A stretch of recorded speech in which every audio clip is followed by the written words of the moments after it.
The Thom Hartmann Program is brought to you in part by the Aiden Forecast, an investment newsletter with weekly updates of leading market indicators and a monthly deep dive into what the details of the economy and the markets mean for investors and retirees. On the web at aidenmarkets.com. Wines have some of the highest pesticide levels in our food chain. This hour brought to you by ecowine.com. Pesticide-free wines, organic wines, imported from France by the Organic Wine Company, ecowine.com. Hartmann Program is brought to you in part by Super Beets. Super Beets are sourced from non-GMO beets, and they're packed with dietary nitrates, helping to produce nitric oxide for more energy, stamina, and support for healthy blood pressure levels naturally. For more information, call 800-223-8242 or visit tomsbeets.com.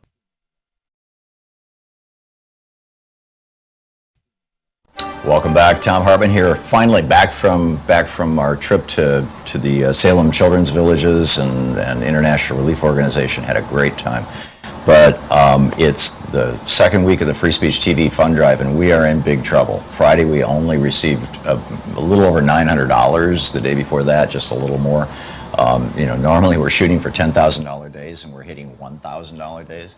Now, I realize I wasn't here for the last couple of days, and that may have something to do with it, but I think a lot of it has to do with the fact that big-hearted people like yourself are giving money to help hurricane relief, and I'm all in favor of that. There are people that are just in desperate straits. I understand that completely. But think about it for a minute in this context.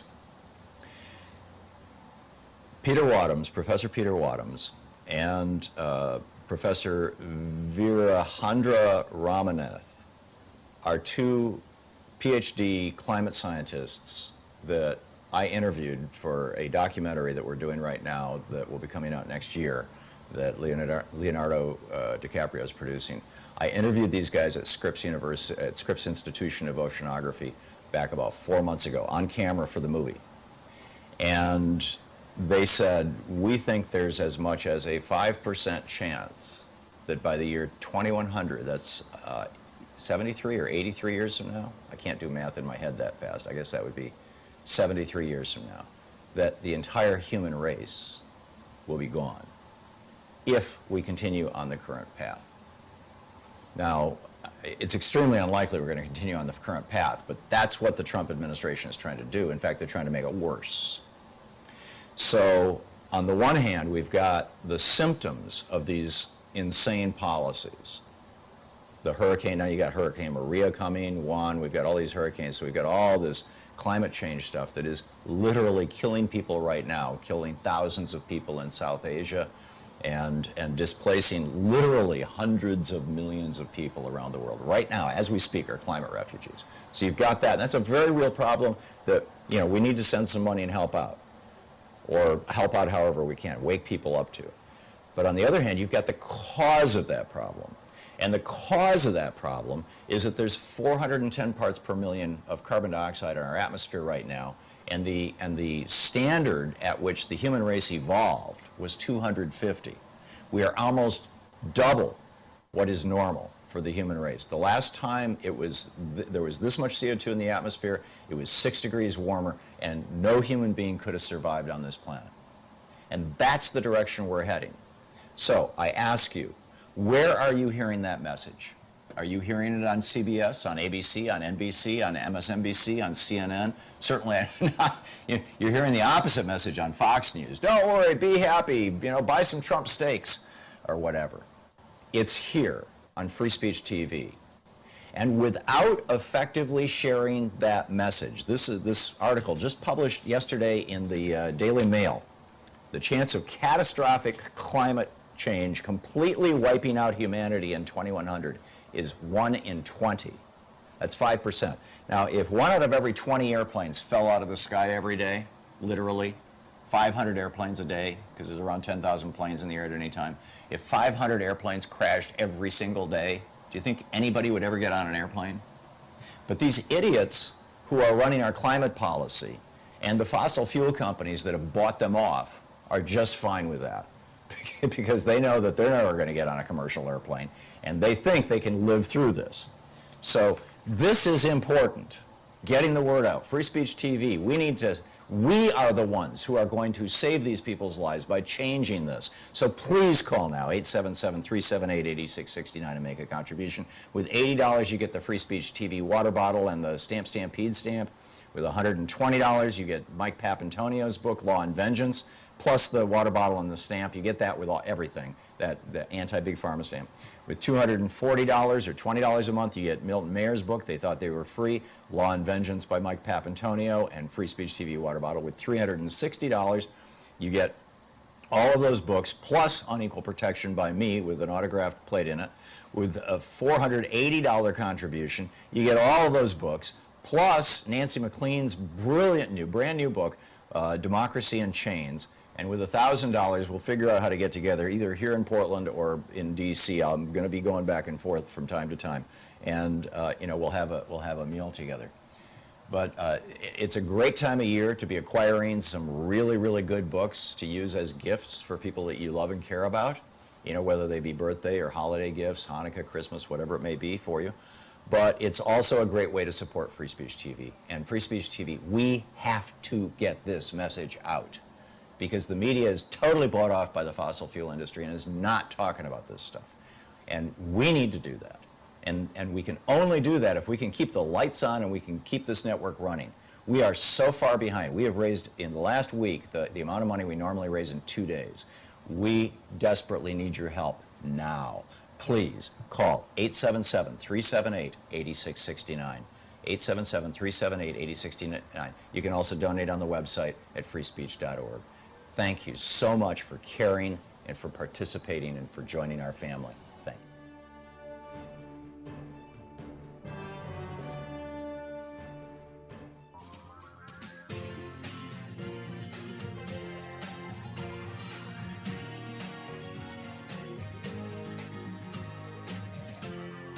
This is the Thom Hartmann Program. Greetings, my friends, patriots, lovers of democracy, truth, and justice, believers in peace, freedom, and the American way. Thom Hartmann here with you live from Portland, Oregon. Our daughter's getting married this week.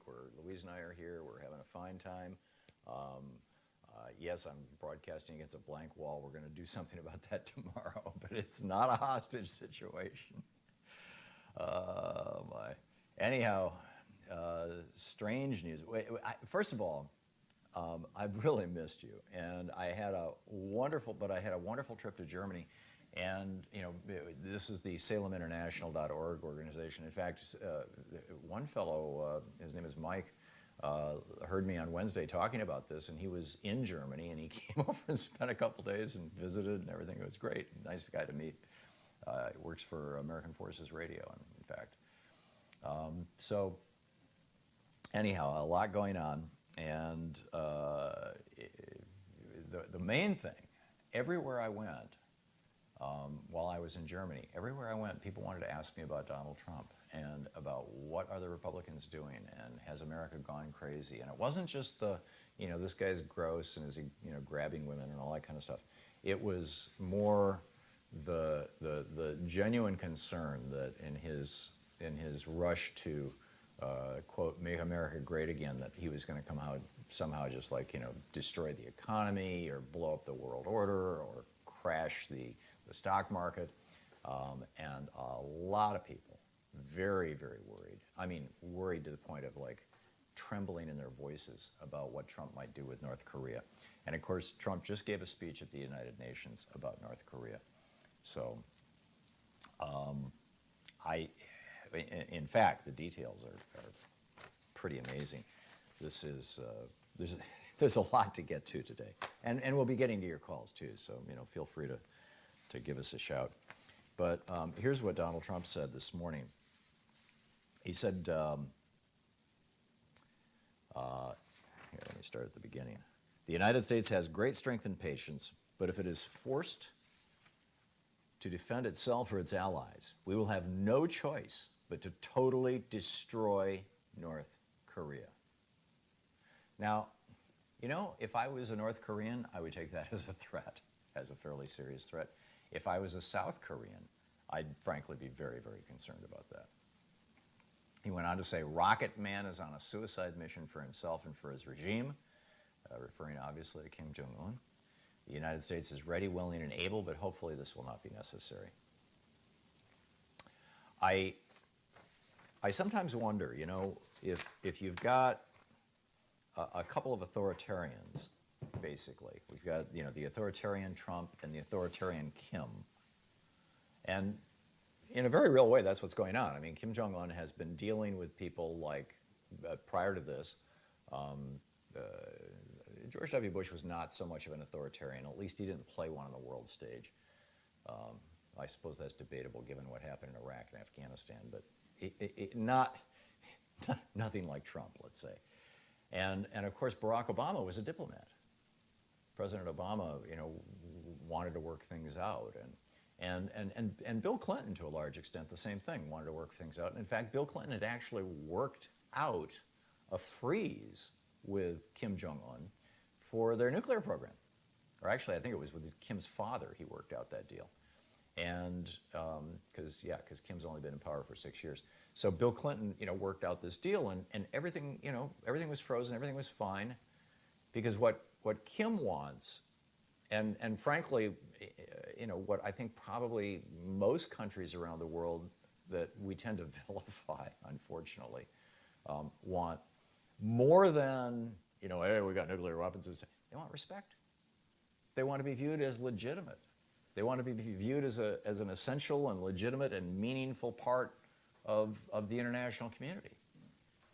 And on this program, there was an op-ed in the Washington Post back maybe a month ago or so, and it wasn't talking about Kim; it was talking about Putin. But the effect is the same. It was saying, what he really wants is respect.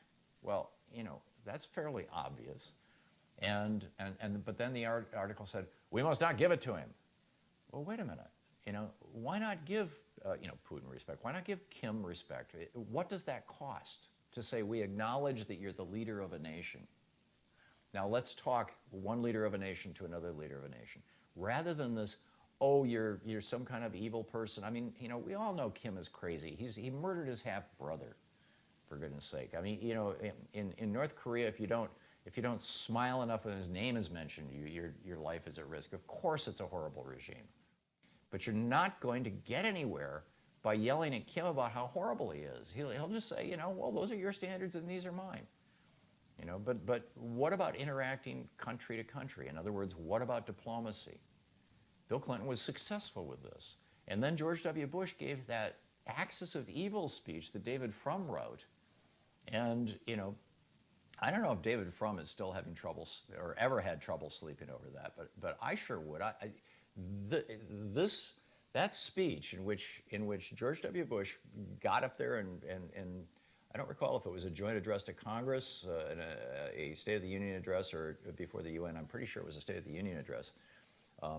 He said words to the effect of, this axis of evil of Iraq, North Korea, and Iran. And Iraq had no nuclear program whatsoever. Saddam had given up all his weapons of mass destruction way back during the Clinton years and had been inspected 16 ways to Sunday, and Hans Blix was there, and Scott Ritter was there, and all that stuff was going on.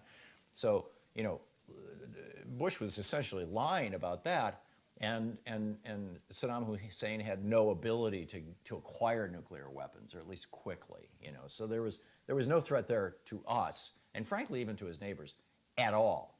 So, hey, let's spend $1 trillion and kill thousands of Americans and hundreds of thousands of Iraqis just so George W. Bush can get himself reelected in 2005.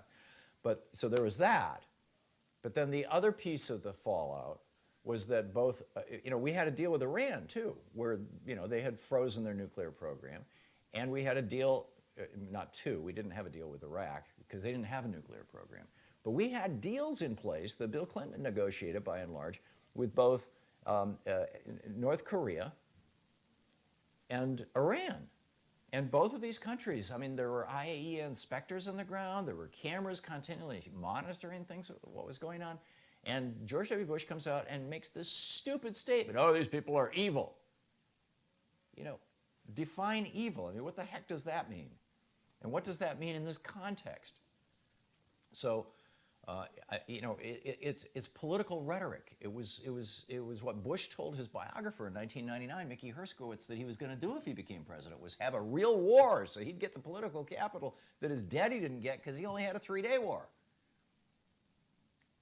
So Trump is now following that same tradition, which raises an interesting question, and this is kind of where I started with this whole rant talking about authoritarians, is it possible to out-authoritarian an authoritarian?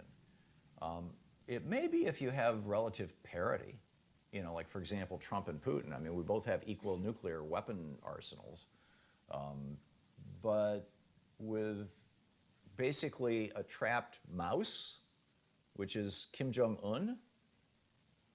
A trapped mouse has a heck of a lot more to lose and a lot more latitude in their behavior than does another person face to face, to mangle this metaphor. And I think that the bet that's being made here by John Kelly, because obviously John Kelly vetted this thing, the general, the bet he's making is that the language that Kim understands is the language of authoritarianism, and that if Trump uses that language, he'll respond in a positive way.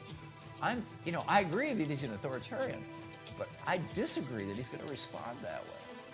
So this concerns me tremendously. Meanwhile, we've got another massive hurricane coming, and This is the Thom Hartmann Program. We'll be back with your calls, my thoughts, and more of the news of the day from Portland, Oregon in just a minute.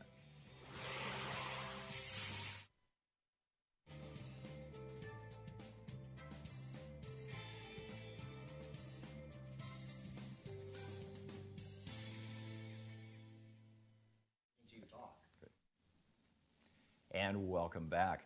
So let's see here. Let's pick up some phone calls. Jesse in Miami, Florida. Hey, Jesse, been a while since we talked. What's up? Hey, hi, Tom. Actually, it's been a few weeks, I think. Jesse? Everybody need money. And I think back to when this country got started, the aristocrats thought the people was too stupid to vote for democracy. And now look at pretty much the real powers in the creation of money. And the main point for that is the Federal Reserve. I see now the whole world needs money, and you got the people that control the money think, they could do the traditional way of solutions, and we all know it don't work. So what do you think would happen if the people took control of money creation? You think we're too stupid to invest our money in the right kind of way? Can we do bad by ourselves besides the rich doing bad for us? Well, the way money's created, as we've talked about this before. I know you're familiar with this. Is that banks loan it into existence? So if a bank has got $100,000 on deposit, and you walk in and say, I want to borrow $1 million to buy a house, they say, fine, here's your $1 million. They just created $900,000 out of thin air and put it on the books. And they arguably created a second million in creating the liability to them. It's the old double entry bookkeeping thing. And then as you pay that loan off, that money literally vanishes, other than the bank's profit. And so the role that the Fed plays in that is determining how easily the bank can borrow money from other banks or from the Fed and loan it to you, or what the ratios are that the banks have to operate within. But the Fed itself only creates money when it essentially, borrows money from banks. So the question it's a big question, Jesse. It goes to the heart of our fractional banking system, which is what I'm talking about. It's how we create money, and what do we do with that? I'm not sure though, Jesse. I don't understand when you say, "What if the people took back the power to make money?" What do you mean? We know the Feds cover the 900,000 whatever in the fractional reserve whatever. We know they cover that. Oh yeah, the Feds bailed out the banks to the tune of $14 trillion. We know that. Yeah, you're right. Yeah. But pretty much the Fed was created to cover the banks in case of crashes, boom and bust and all of that. So sure. we really in a real bust now with the climate change. Besides the financial thing, Venezuela's done gone to the Chinese money to cover for their oil. So they might get invaded next by the Marines. So what I'm saying is simple, Tom. They got bailed out in 2008, people who belong in jail. Now we got people everywhere hurting. The West Coast is burning. The East Coast is drowning. The Caribbean is getting the cyclones that the Pacific used to get. We got something out there now. So does it make sense that we take control of something that we collateralize anyway? Oh, I get where you're going. Yes, it does, Jesse. But I think the way to do it is through the democratic process. I think we basically need rational people rather than just billionaires who are trying to suck it off the top.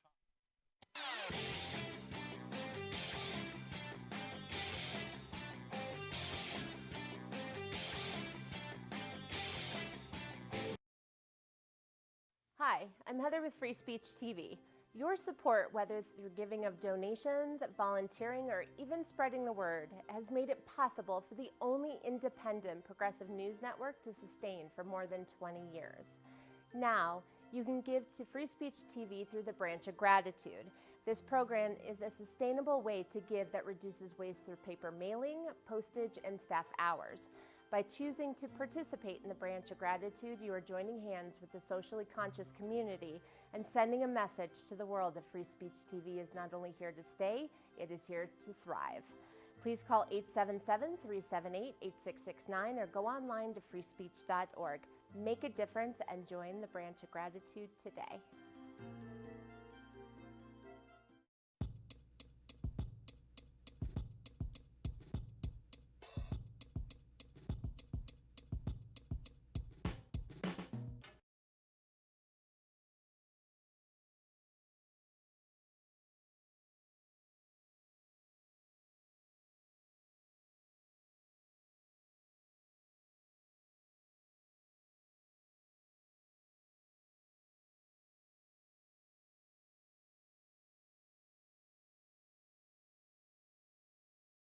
Here with you. So we've got Donald Trump on his going off on Rocket Man, and Trump also met with French President Emmanuel Macron and Israeli Prime Minister Benjamin Netanyahu, focused on Iran, which is interesting. Netanyahu is not part of the five-party talks. I'm almost certain France was. I think it was France, England, Germany, Russia, China, and the United States, right? So it was us plus 5 other countries, as I recall. And so, we'll see where this goes.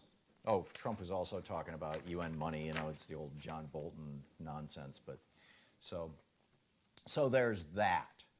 There's another, there's a whole variety of things. But, Trump Care. If Trump Care passes, Ian Millhiser wrote a brilliant piece for the Center for American Progress's blog, Think Progress. The headline, if Trump Care passes, many cancer patients will face $140,000 insurance premiums. Now, just think about this. I mean, you got Senator Lindsey Graham out there promoting this new piece of legislation that is a Obamacare repeal. They're calling it Trump Care. I heard Alex yesterday, and thank you, by the way, Alex and Rebecca and Sam. Thank you, everybody, for filling in for me. I so appreciate it. Excuse me, and RJ Eskow. I was listening to Alex yesterday, and he was talking about, or somebody he was talking with saying, don't call it Trump Care, call it Trump Hurt, or something like that. But whatever you want to call it, if the repeal of Obamacare passes, this is pretty remarkable for me and Millhiser. A provision of the new Trump Care bill gaining steam among Senate Republicans, Bill commonly referred to as Graham Cassidy. And by the way, Bill Cassidy represents Louisiana. Louisiana was one of the later states to acquire Medicaid expansion, and it's one of the poorest states in the country. So this bill will hurt Bill Cassidy's state more than most. And of course, South Carolina, they're growing and they're doing okay. They got a nice technical sector and whatnot. But it's also going to hurt Lindsey Graham's state. So, but the numbers on this are just amazing.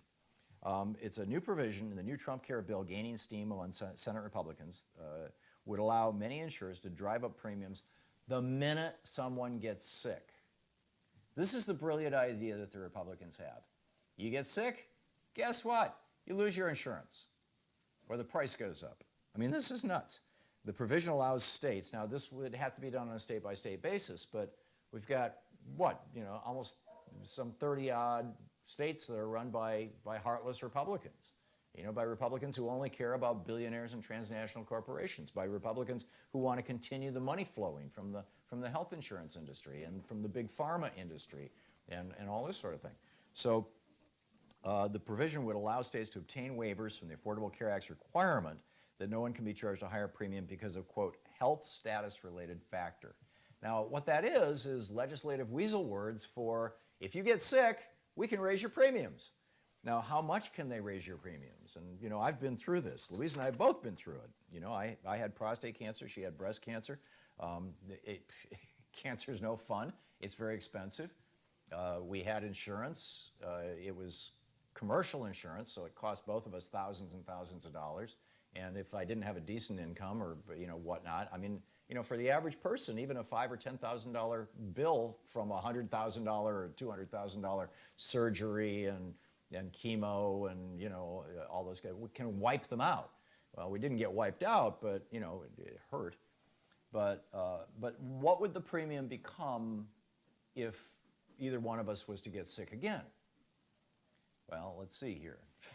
Look at the conditions. Here's the list of the conditions. These are estimates of premium for surcharges for a 40-year-old American. 40 years old. If you get pregnant, you can see a 423% increase in your health insurance, in your premium, in the amount that you have to pay every month, a 423%. So that would take you to $17,000 a year for your health insurance, just if you get pregnant or your wife gets pregnant, if you're on a joint policy.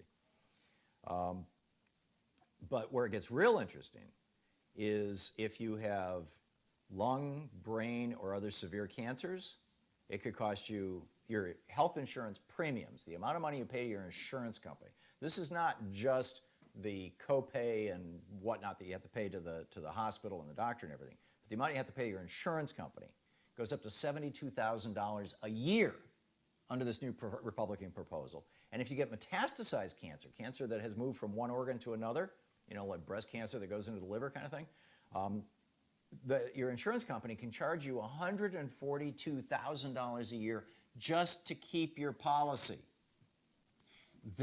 This is the Graham Cassidy bill that John McCain has now said he likes.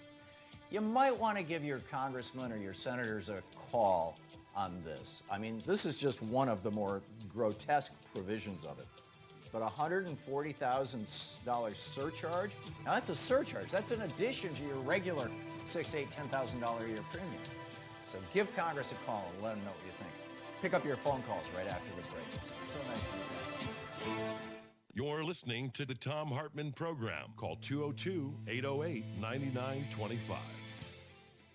Back with your calls in just a second.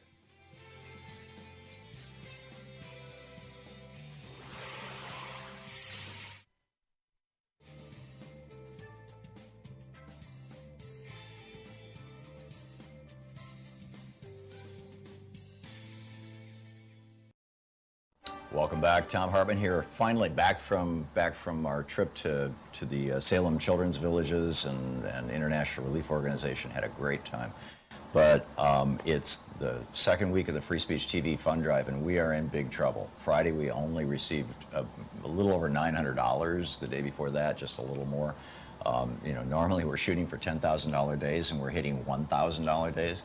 Now, I realize I wasn't here for the last couple days, and that may have something to do with it, but I think a lot of it has to do with the fact that big-hearted people like yourself are giving money to help hurricane relief, and I'm all in favor of that. There are people that are just in desperate straits. I understand that completely. But think about it for a minute in this context.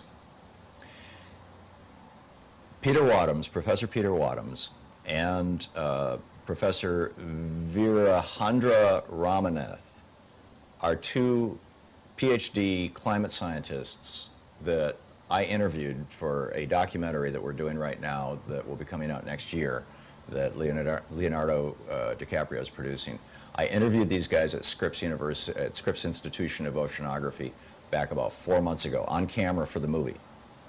And they said, we think there's as much as a 5% chance that by the year 2100, that's 73 or 83 years from now, I can't do math in my head that fast, I guess that would be 73 years from now, that the entire human race will be gone if we continue on the current path.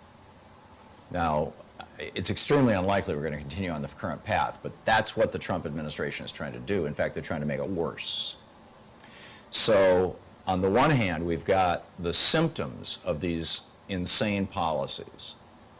The hurricane, now you got Hurricane Maria coming, Juan, we've got all these hurricanes, so we've got all this climate change stuff that is literally killing people right now, killing thousands of people in South Asia, and displacing literally hundreds of millions of people around the world. Right now, as we speak, are climate refugees. So you've got that, and that's a very real problem that, we need to send some money and help out, or help out however we can, wake people up to. But on the other hand, you've got the cause of that problem. And the cause of that problem is that there's 410 parts per million of carbon dioxide in our atmosphere right now, and the standard at which the human race evolved was 250. We are almost double what is normal for the human race. The last time there was this much CO2 in the atmosphere, it was 6 degrees warmer, and no human being could have survived on this planet. And that's the direction we're heading. So I ask you, where are you hearing that message? Are you hearing it on CBS, on ABC, on NBC, on MSNBC, on CNN? Certainly not. You're hearing the opposite message on Fox News. Don't worry, be happy, buy some Trump steaks or whatever. It's here on Free Speech TV. And without effectively sharing that message, this article just published yesterday in the Daily Mail, the chance of catastrophic climate change completely wiping out humanity in 2100 is 1 in 20. That's 5%. Now, if 1 out of every 20 airplanes fell out of the sky every day, literally, 500 airplanes a day, because there's around 10,000 planes in the air at any time, if 500 airplanes crashed every single day, do you think anybody would ever get on an airplane? But these idiots who are running our climate policy and the fossil fuel companies that have bought them off are just fine with that. Because they know that they're never going to get on a commercial airplane, and they think they can live through this. So this is important, getting the word out. Free Speech TV, we are the ones who are going to save these people's lives by changing this. So please call now, 877-378-8669 and make a contribution. With $80, you get the Free Speech TV water bottle and the Stamp Stampede stamp. With $120, you get Mike Papantonio's book, Law and Vengeance, plus the water bottle and the stamp. You get that with everything, the anti-Big Pharma stamp. With $240 or $20 a month, you get Milton Mayer's book, They Thought They Were Free, Law and Vengeance by Mike Papantonio, and Free Speech TV water bottle. With $360, you get all of those books, plus Unequal Protection by me with an autographed plate in it. With a $480 contribution, you get all of those books, plus Nancy McLean's brilliant brand new book, Democracy in Chains. And with $1,000, we'll figure out how to get together, either here in Portland or in D.C. I'm going to be going back and forth from time to time, and we'll have a meal together. But it's a great time of year to be acquiring some really, really good books to use as gifts for people that you love and care about, you know, whether they be birthday or holiday gifts, Hanukkah, Christmas, whatever it may be for you. But it's also a great way to support Free Speech TV. And Free Speech TV, we have to get this message out, because the media is totally bought off by the fossil fuel industry and is not talking about this stuff. And we need to do that. And we can only do that if we can keep the lights on and we can keep this network running. We are so far behind. We have raised, in the last week, the amount of money we normally raise in 2 days. We desperately need your help now. Please call 877-378-8669. 877-378-8669. You can also donate on the website at freespeech.org. Thank you so much for caring and for participating and for joining our family. Thank you.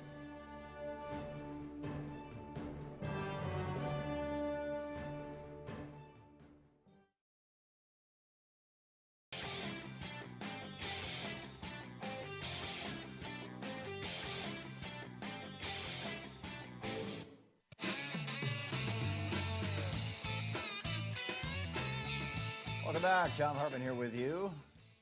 And Jared in Downingtown, Pennsylvania. Hey, Jared, what's on your mind today? Hello, Tom. I want to talk about. Jared? Yes. Hello. Can you hear me? Yeah. Yeah, I'm sorry. Because I'm doing this from coast to coast, there's just a little bit of latency, so there's about a second or so that. So if I step over you, or if or anybody else who's calling, my apologies. Just keep going. So what's up, Jared? Okay, no problem. I want to talk about the UN speech that Donald Trump gave. Now, I didn't actually watch it, but I asked some people who did watch it, and I do have RT on sometimes. And it basically, instead of America first, it basically said the headline on RT was that now it's America to the rescue, basically.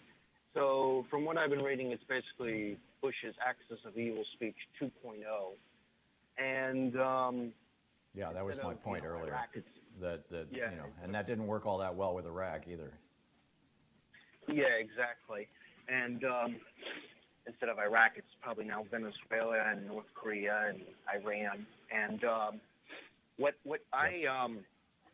the point I want to get at is that is Trump basically just our generation's Reagan, like this kind of insane foreign policy rhetoric, we could probably trace it back to Ronald Reagan, because, I wasn't alive during Reagan's time, but I do remember vividly that my grandfather, when Reagan was alive, he used to call him Ronnie Reagan. Did you know that? Ronnie Reagan, because he was. Yeah, well, everybody called him Ronnie Reagan.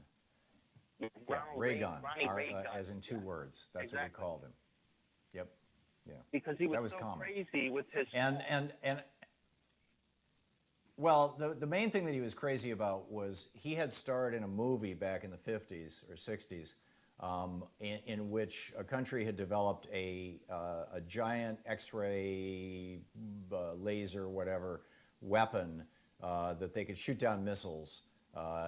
Or they could deploy as satellites from outer space, and they could shoot down missiles before they hit the country. This was a science fiction movie that Ronald Reagan starred in.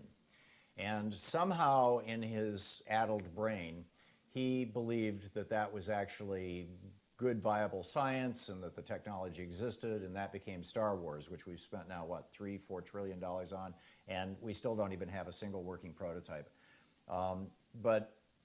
But beyond that, Reagan was not so bellicose. I mean, that was his weird thing, But his tear down this wall to Gorbachev, that was not an unreasonable thing to say. And his war in Grenada, it was totally wrong. It was morally wrong. It was legally wrong. But it was a very little war, and only a few people died. And it was just a re-election stunt. So there was a certain methodical consistency and predictability to Reagan. He surrounded himself with these idiot neocons, but I think he had some ability to constrain them.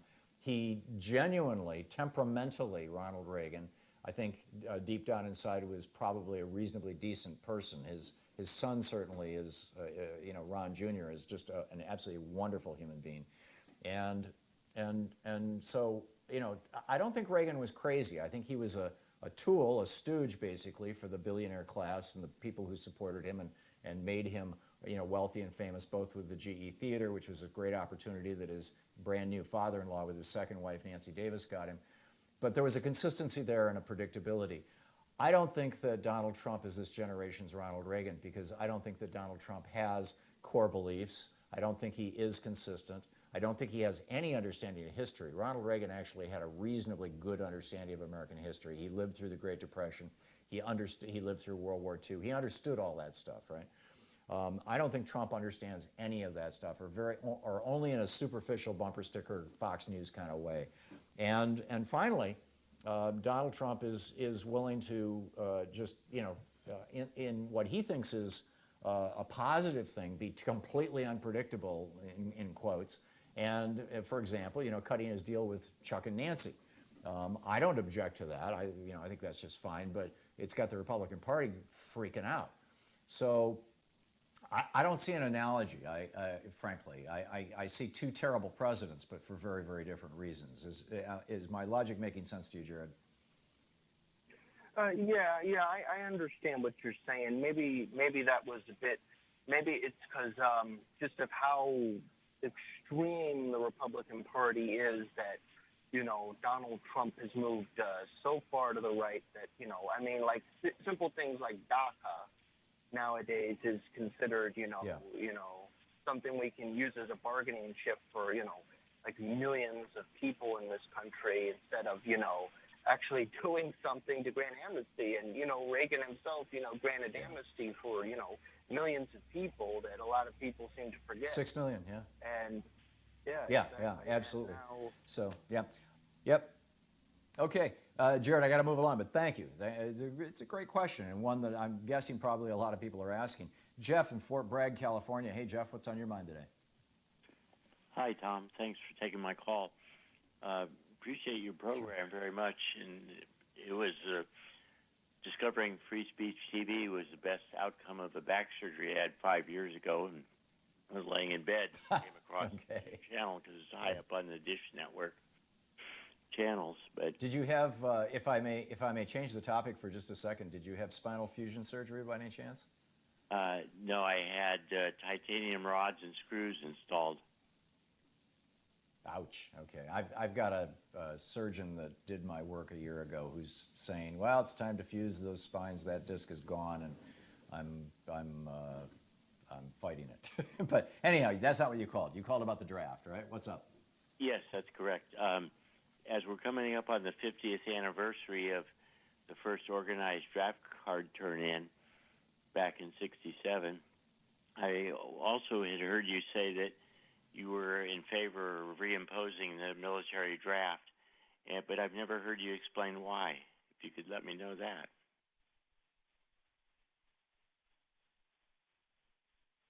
Hello? Hello? With some substantial qualifications. Sure, yeah. First of all, I think a military draft that's exclusively a military draft would be a huge mistake. But I do think that a year of service to your country after you graduate from high school and before you go on to trade school or college or into the workplace is a good and healthy thing for a variety of reasons. And I saw this firsthand when I lived in Germany in 1986 and 87. At that time, and I'm not sure what the status is now in Germany, but at that time, everybody after you got out of high school had to serve a year, and you could choose. You could choose the military, which a lot of people chose because the military offered great training and great opportunities, and Germany was not at war with anybody. Or you could choose the place where I was living in Germany was the place that I just visited this last weekend, SalemInternational.org. The German name was Kinder- und Jugendhilfswerk Salem. But there were probably a half a dozen people there who were serving out their year as volunteers for this health clinic and community for abused kids and program that runs refugee operations all around the world. And the cool thing for them was they got out, they got to see the country, they got to see the other parts of Germany they might not have been exposed to. They were exposed to people that they might not have otherwise been exposed to. But I think arguably, and this is a conversation I've had over the years many times with friends of mine in the psychiatric and psychological professions. We are wired as social animal human beings to need ritual. Ritual is really important to us, and one of the more important rituals in the process of growing up is the transition from childhood to adulthood, is the coming of age ritual. And indigenous societies always have these. I participated in one in the San Carlos Apache Reservation that I wrote about in my book Prophet's Way many, many years ago. That was a young woman's coming of age ceremony. And it was, as I recall, 3 days out dancing in the desert for like 10, 12 hours a day and then doing sweats every night. And there was no doubt if she could survive that ceremony, which she did, and pretty much everybody did, but it was still brutal, really hard, that she would be a woman, right? Or if it was a young man, he would be a man. And we used to have rites of passage in high school graduation. It used to be a big deal, and people really, really fought for that. Or we used to have rites of passage in finishing your apprenticeship with your union when a third of America was unionized.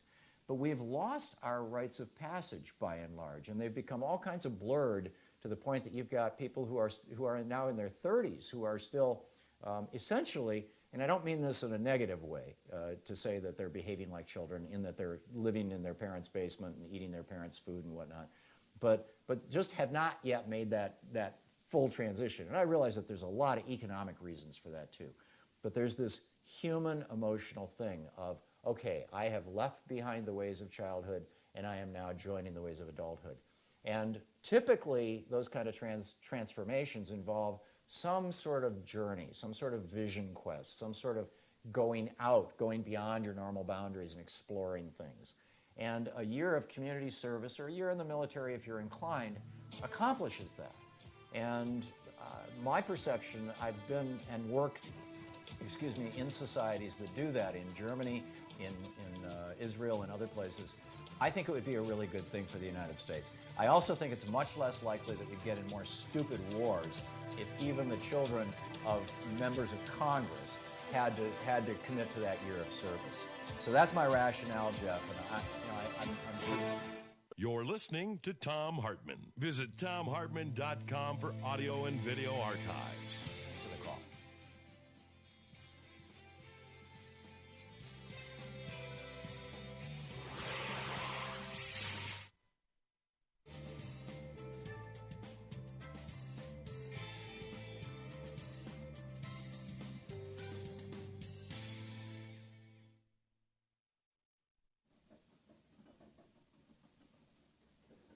Is that noise distracting?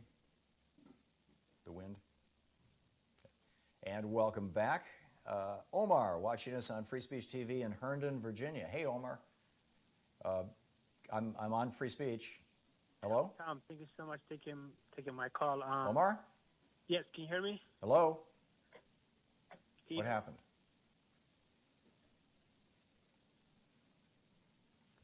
Yeah, I hear you fine, Omar. Can you hear me? Hello? Yeah, I hear Omar. Omar, can you hear me? Yes, Tom. Omar? Hello?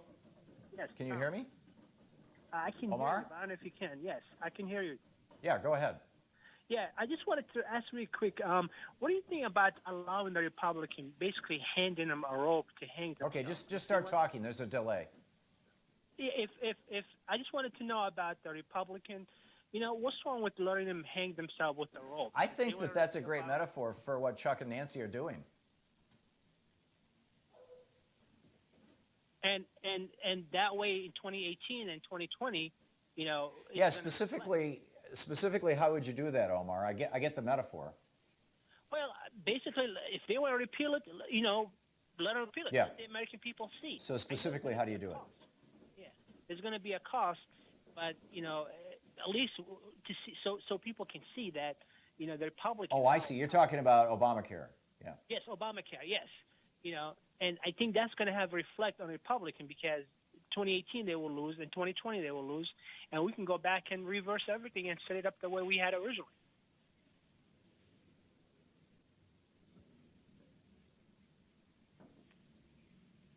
I think that's entirely possible, and I suspect that that's the logic that Chuck Schumer and Nancy Pelosi are pursuing, and that the Democrats in general are pursuing, and that the whole Bernie single-payer thing, while a definite, legitimate, solid, practical, piece of legislation, has no chance of passing in a Republican Congress unless Donald Trump just totally goes rogue, which you can't rule out, but it's unlikely.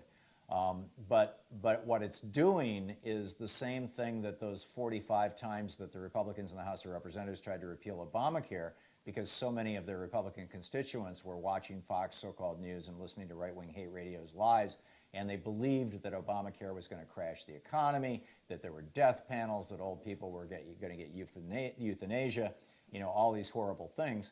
And of course, they were all lies, unfortunately. But I do think that if the Republicans were successful in doing this, that there would be some consequential negative fallout to them. The trick is that the way that they want to do it, by block granting it to the states and by delaying it for a year or so, is sort of the way that Reagan cut Social Security. Reagan cut 2 years off Social Security. You can't retire until you're 67 now instead of 65. And that was Reagan's doing, and he wanted to do that. But he didn't want to take the blame for it. So he made it happen after 2000 when he was long dead. And, I don't think that Trump is going to wait until he's long dead for this, or the Republicans, but they're going to postpone it for a year or two. So it may not do the kind of political damage to them that you and I think that it might. On the other hand, it would do amazing damage to people who are sick. I mean, if they're going to change the rules so that the minute you get a diagnosis that's expensive, the insurance company can raise your monthly premiums to your annual premiums to $140,000 a year. That's a big price to pay for a political victory, to have that many people that badly injured. But I agree with you, it would seriously piss people off.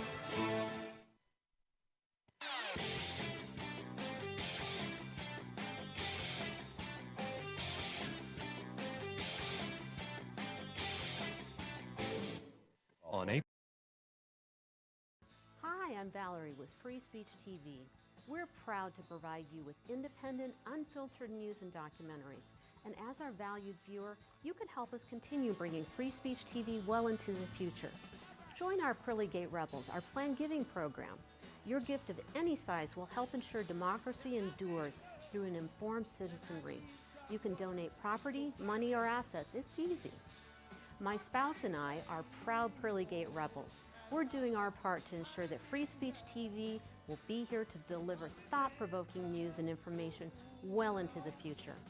Join us. Call 877-378-8669 or email me at valerie@freespeech.org. Rebel against media owned by billionaires and become one of our Pearly Gate Rebels today.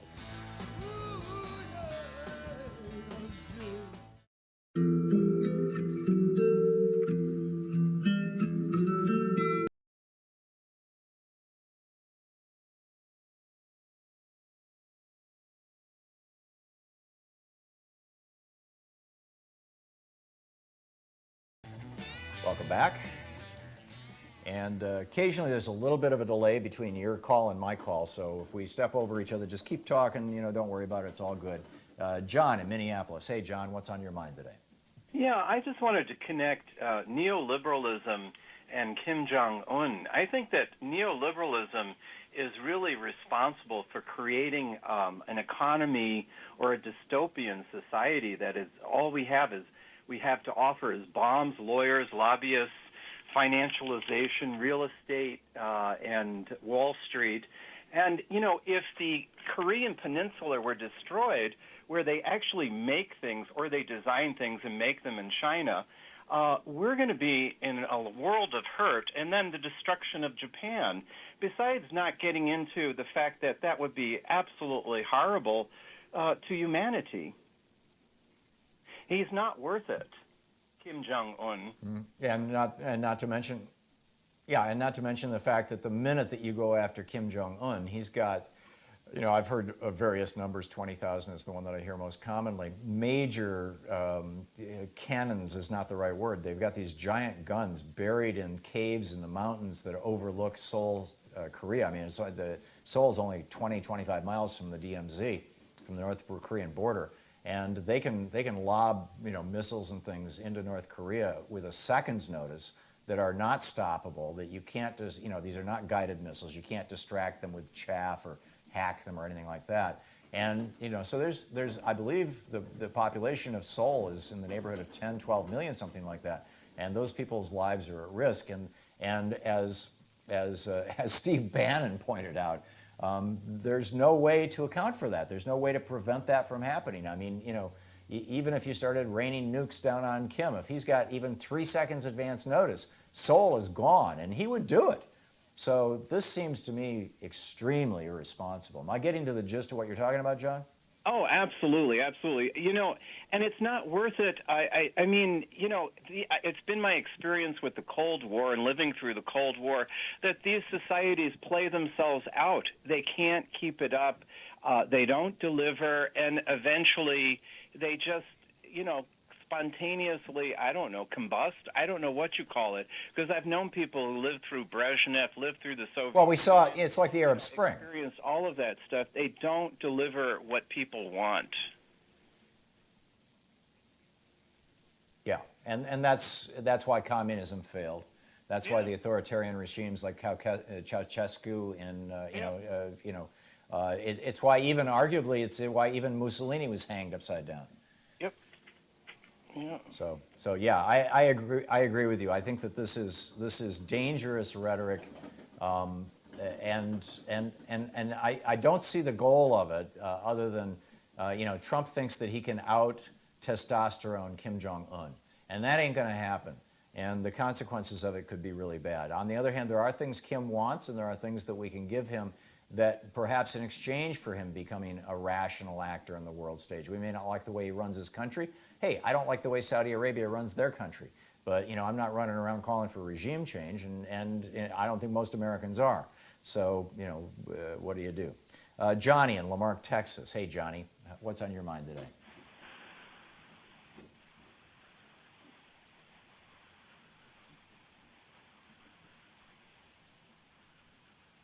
Johnny? Johnny's not responding. Okay, let's try Alvin in Dorchester, South Carolina. Alvin, can you hear me? Yes, sir. I can hear you. How you doing, Tom? Just great. What's on your mind, Alvin? Yep, I'm going to piggyback on what you said about Korea. When I was over there in 84 to 86, the life expectancy was less than 7 seconds on the DMZ, and I was up there on the DMZ. So that's a no-brainer right there. And I just called Lindsey Graham about this health insurance. Even though we getting factories and stuff coming down here in Dorchester County and Berkeley County and South Carolina, we still got plenty of people down here that's on a set rate of living.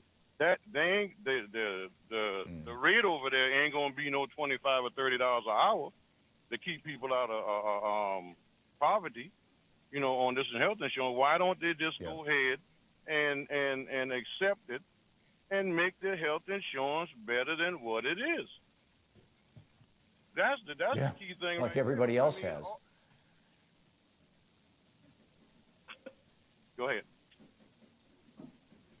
No, I was agreeing with you. I'm sorry for the delay. We're all going to have to put up with this, but I'm totally with you, Alvin. It's something we should. I think, Alvin, what's going on is that Americans, and I think we have a big debt of gratitude to Bernie for this, but a lot of other Democratic politicians as well. For that matter, Hillary Clinton talked about this on the campaign trail too. We are literally the only developed country in the world that intentionally set up a system, and you can debate about how and why and what World War II had to do with it and all this kind of thing, but intentionally set up a system to provide health care that generated massive profits for large banks that call themselves health insurance companies, and for the pharmaceutical industry and for the for-profit hospitals. So I'm with you, Alan. Alan, I got to run, but thank you for the call. Very well said, and totally agree. Serious problems here. So anyhow, we'll be back in just a second. We'll be back in just a few minutes. It's the Thom Hartmann Program. We are live from Portland, Oregon. Stick around.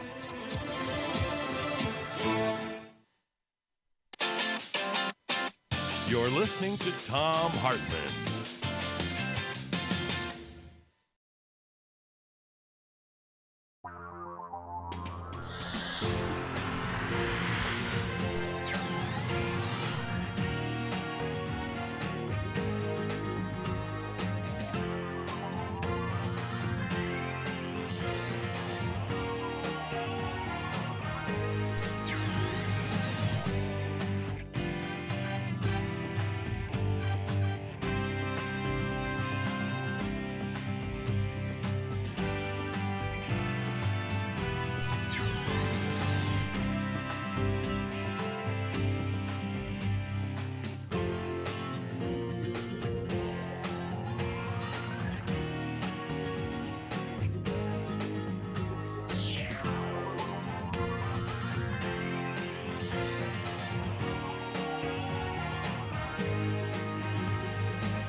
The Thom Hartmann Program is brought to you in part by the Aiden Forecast, an investment newsletter with weekly updates of leading market indicators and a monthly deep dive into what the details of the economy and the markets mean for investors and retirees.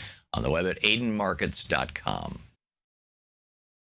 Wines have some of the highest pesticide levels in our food chain. This hour brought to you by ecowine.com.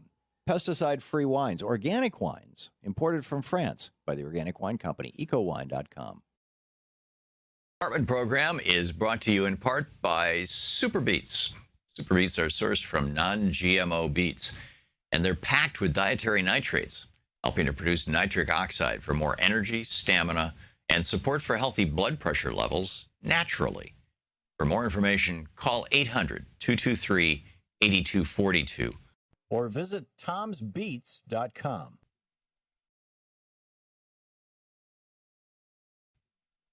Welcome back. Thom Hartmann here. Finally back from our trip to the Salem Children's Villages and International Relief Organization. Had a great time. But it's the second week of the Free Speech TV Fund Drive, and we are in big trouble. Friday, we only received a little over $900. The day before that, just a little more. Normally we're shooting for $10,000 days, and we're hitting $1,000 days. Now, I realize I wasn't here for the last couple days, and that may have something to do with it, but I think a lot of it has to do with the fact that big-hearted people like yourself are giving money to help hurricane relief, and I'm all in favor of that. There are people that are just in desperate straits. I understand that completely. But think about it for a minute in this context. Professor Peter Wadhams, and Professor Veerahandra Ramanath are two PhD climate scientists that I interviewed for a documentary that we're doing right now that will be coming out next year that Leonardo DiCaprio is producing. I interviewed these guys at Scripps Institution of Oceanography back about 4 months ago on camera for the movie. And they said, we think there's as much as a 5% chance that by the year 2100, that's 73 or 83 years from now, I can't do math in my head that fast, I guess that would be 73 years from now, that the entire human race will be gone if we continue on the current path. Now, it's extremely unlikely we're going to continue on the current path, but that's what the Trump administration is trying to do. In fact, they're trying to make it worse. So, on the one hand, we've got the symptoms of these insane policies. The hurricane, now you got Hurricane Maria coming, Juan, we've got all these hurricanes, so we've got all this climate change stuff that is literally killing people right now, killing thousands of people in South Asia, and displacing literally hundreds of millions of people around the world. Right now, as we speak, are climate refugees. So you've got that, and that's a very real problem that, we need to send some money and help out, or help out however we can, wake people up to. But on the other hand, you've got the cause of that problem. And the cause of that problem is that there's 410 parts per million of carbon dioxide in our atmosphere right now, and the standard at which the human race evolved was 250. We are almost double what is normal for the human race. The last time there was this much CO2 in the atmosphere, it was 6 degrees warmer, and no human being could have survived on this planet. And that's the direction we're heading. So I ask you, where are you hearing that message?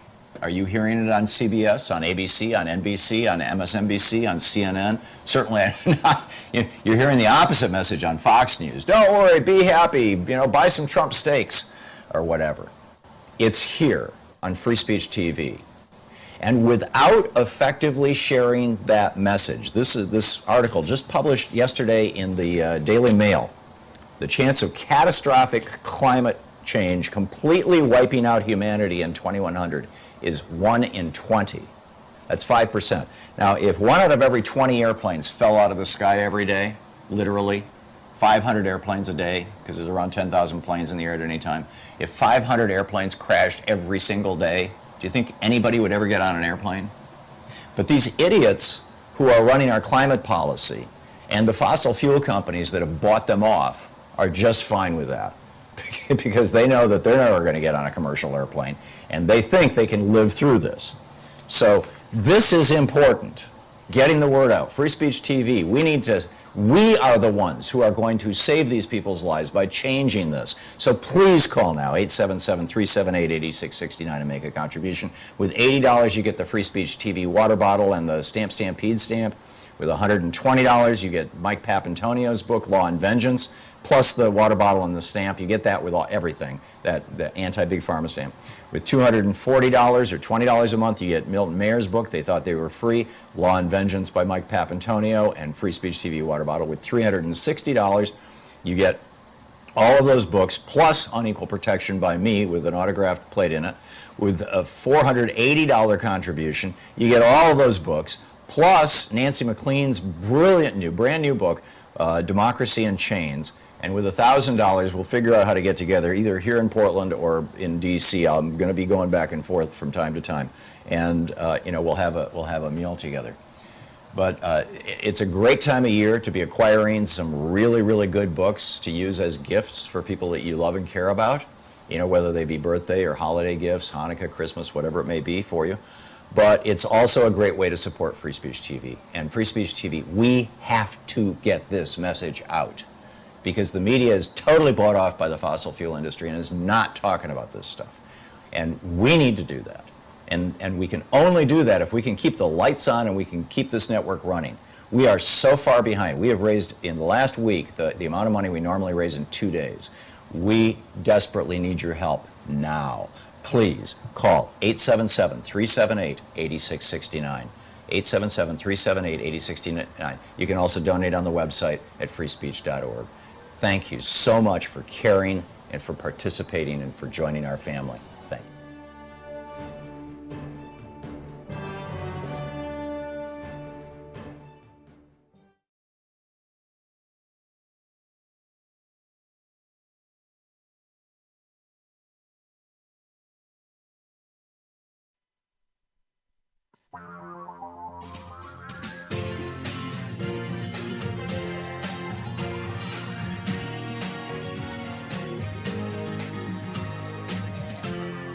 This is the Thom Hartmann Program.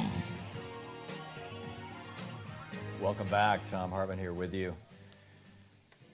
We've covered a few things here. One of them, this is one of the more fascinating pieces that I've seen today. This is over truthout.org. It's by Wendell Potter, our old friend. Wendell's a regular on the program. He used to be a senior executive with Aetna. He was vice president of marketing, as I recall. And finally just said, to hell with this, or to heck with this, pardon my language. And, we're going to, I want to do something better with my life. And he's got some really great projects going on right now, the Tarbell thing and whatnot. We'll get him back on the program to talk about this.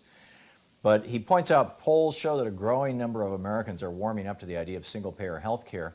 And what is most relevant, he says, what is relevant is that most of us have lost faith in private health insurers and want the government to do more. And then he's looking at this poll from June. They just, the results, Pew Center crunch the numbers and all that sort of thing. 60% of those surveyed said the federal government has the responsibility to provide coverage to all Americans. 60%. And he says, we've seen similar results in years past. He says, as a former head of corporate communications for the global health insurance company Cigna. I said Aetna, it was Cigna, I'm sorry. He says, I saw surveys on a regular basis that consistently showed a sizable percentage of Americans held private health insurance companies in very low regard and would be happy not to have to deal with them. And in fact, only 19% of Americans, this was back in 2007, viewed health insurance companies favorably. And the same poll showed 77% of Americans thought Congress should, quote, do something about the unreasonable cost of health insurance and other health care services. More people favored a Canadian-style health care system than any other potential solution. And that's the sort of thing that's moving in this direction. And now you've got, the chairman of Berkshire Hathaway, Warren Buffett, coming out and pointing out that a single-payer system, he calls medical costs. I mean, this is remarkable. And keep in mind, Toyota relocated a factory or located a factory in Canada because they found that having it in the United States cost a small fortune, basically. It cost a lot of money to have that thing in the United States. And so they put it in Canada because there was more money in the cost of the health care than in the cost of the steel. And so here he says, this is such an amazing phrase. He's describing these health insurance companies. Keep in mind, the health insurance companies don't provide any medical services whatsoever. They will not vaccinate your child. They will not take out your appendix. They will not, bandage your cuts. They will not fix a broken arm. All they will do is take your money, skim a bunch off the top, typically around 20%, and pass along the rest to your doctor or your pharmacy or your hospital or whatever it may be.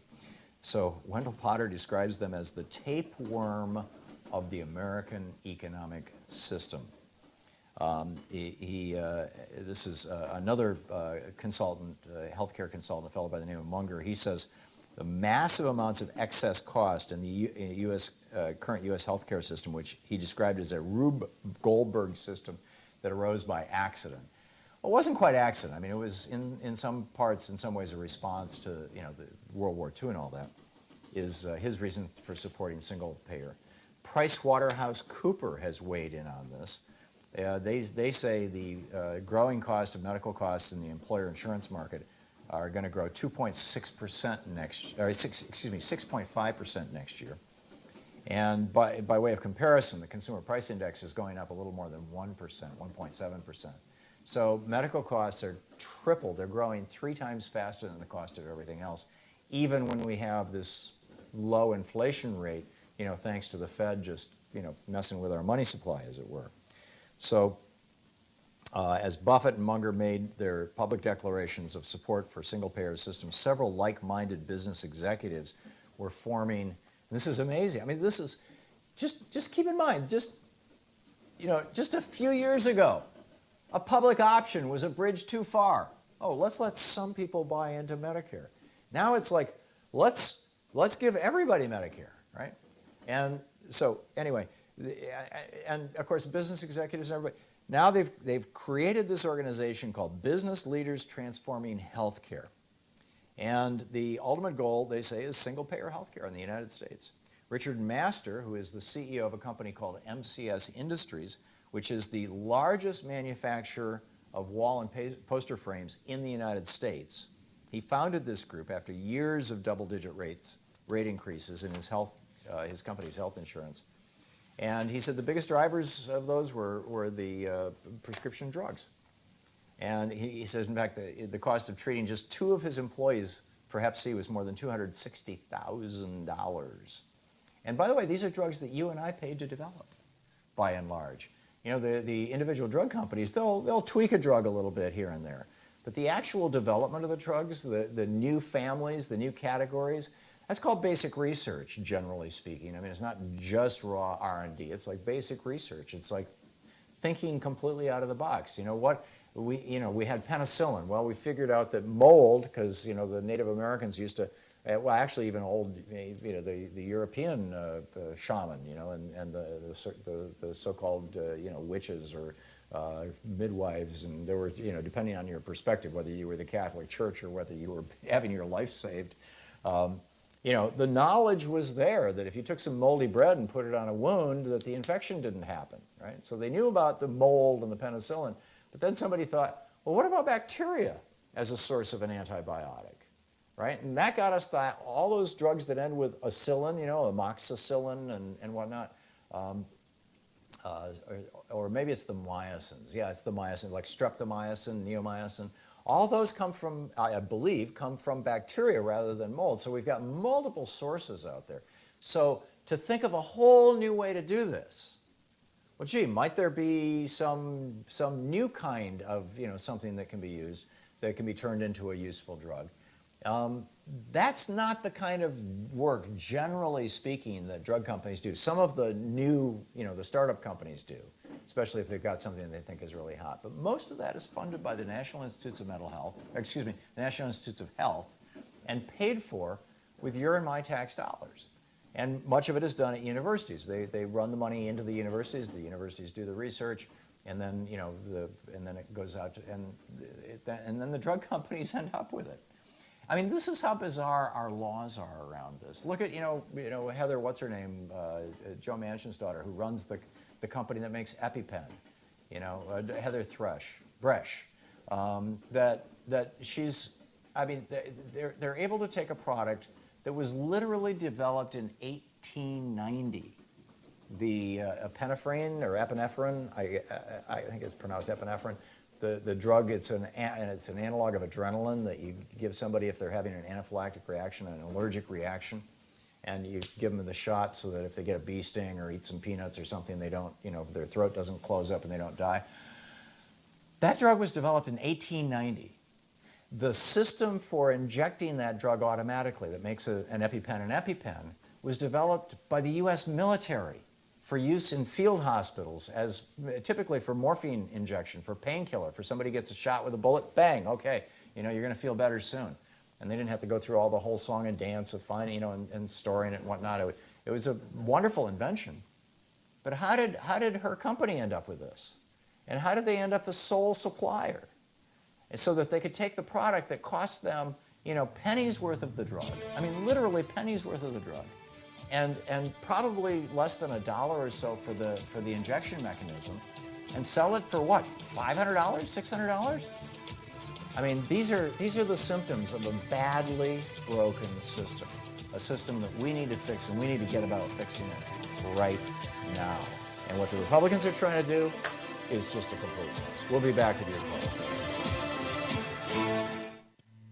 This is the Thom Hartmann Program. We'll be back with more of your calls in just a second. Stick around.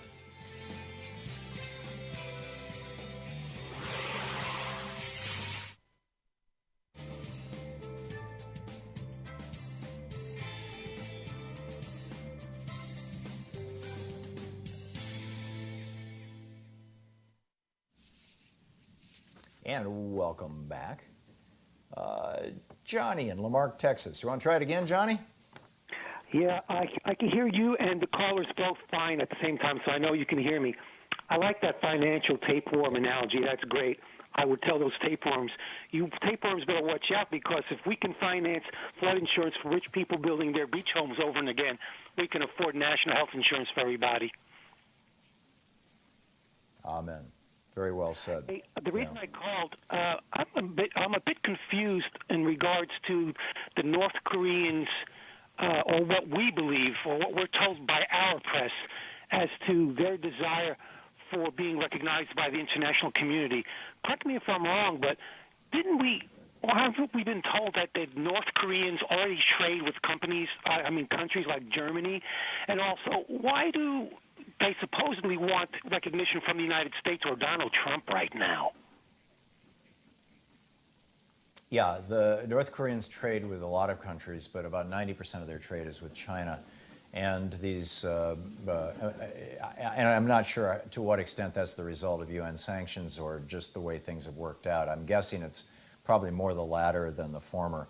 A question, Johnny. When I was in Germany, on the way back, I had an early morning flight on Sunday morning, and so Saturday night I spent the night at the airport hotel in Frankfurt, and they had a TV in the room, and so for the first time in 4 days I watched the news, and it was BBC International, and BBC International ran an hour-long special where they got a guy into North Korea, and he went around and interviewed North Koreans, and they got some great aerial footage of Pyongyang, which is a modern, vibrant city. I was shocked, and they went in, they went into like the kind of the North Korean equivalent of an iPhone store, and they were looking at all this stuff. Did that show, to the best of your knowledge, ever play in the United States? I consume a lot of free speech TV documentaries, and I am not aware of anything like that. That doesn't mean to say it doesn't exist. Yeah. Yeah. Well, this was on CNN. It wasn't free speech TV. Backdrop there in Oregon, if you're interested. Okay, sure, go for it. Okay, when you go to Google Earth Maps and you're in the 10,000-foot mode and you gradually zoom in, and Google Earth starts to put the boundary, they show what states, and then they show the interstate freeway and then the street names and stuff. Mm-hmm.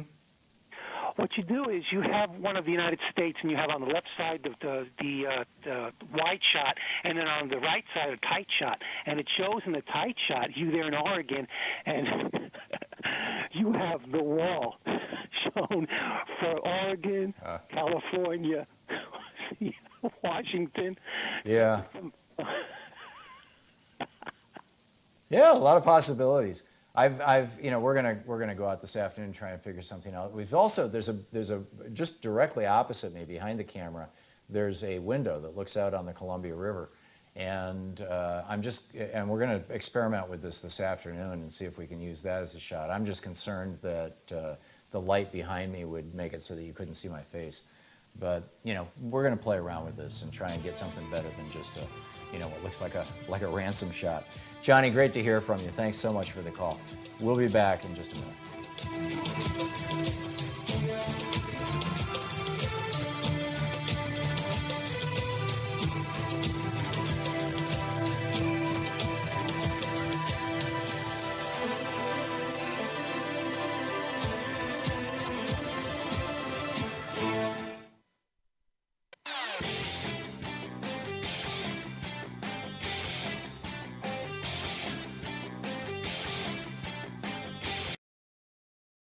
Hi, I'm Valerie with Free Speech TV. We're proud to provide you with independent, unfiltered news and documentaries. And as our valued viewer, you can help us continue bringing Free Speech TV well into the future. Join our Pearly Gate Rebels, our planned giving program. Your gift of any size will help ensure democracy endures through an informed citizenry. You can donate property, money, or assets. It's easy. My spouse and I are proud Pearly Gate Rebels. We're doing our part to ensure that Free Speech TV will be here to deliver thought-provoking news and information well into the future. Join us. Call 877-378-8669 or email me at valerie@freespeech.org. Rebel against media owned by billionaires and become one of our Pearly Gate Rebels today.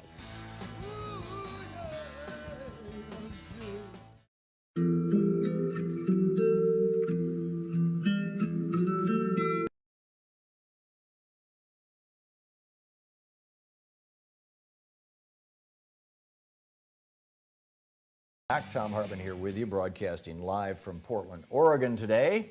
And Gerald in Greensboro, North Carolina. You're running for Congress, Gerald? Yeah. I've listened to you for over 10 years, and you've pretty much solidified my political opinions over the years.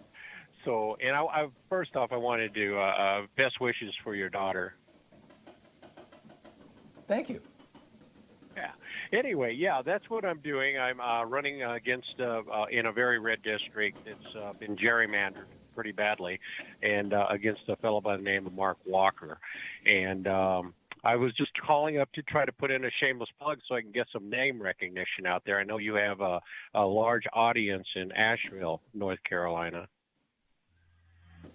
Yeah. Oh, we encourage people who are running for public office to call in and try and get some name recognition. I'm so pleased to be able to provide a vehicle for that. Gerald, are you running for? Because of this time delay, let me ask you a couple of questions, and then you can just answer them in sequence. What office are you running for? Is it state or federal? Do you have a website, and if so, what is the website? And you tell people your name, and just give us a couple of sentences about why people should go to your website, support you, or vote for you if they're in the district. Okay, well, I am running for the seat for Mark Walker in the 6th District of the United States congressional seat. And I don't have a actual web page yet. I'm working on it. But I do have a GoFundMe, and that is Wong for Congress at the GoFundMe site. And I have a Facebook page that lists quite a few of my opinions and some videos of my opinions and what I stand for. And you'll find out that they pretty much parallel your opinions. But that's at Gerald Wong for U.S. Congress, NC District 6. And that's pretty much it. My last name is Wong, W-O-N-G, not Wan or Long. Okay. But anyway. Right. And Gerald is spelled with a G? Yes, Gerald. Okay, Wong, great. W-O-N-G. Okay, well, Gerald, Anybody can Gerald, send my way. Anybody would like to come over there and help me out, it's appreciated. yeah, okay, Gerald, good luck. Keep us up to date on how it's going. It's great to hear from you. Thank you. Ray in Bushnell, Florida. Hey, Ray, what's on your mind today? Hey, Tom, I'm back to the most important issue, which is climate change. And I wanted to say there are only two proactive methods of sequestering carbon from the atmosphere. And I'm extremely knowledgeable in both areas and methods. I've worked in these areas on an industrial level.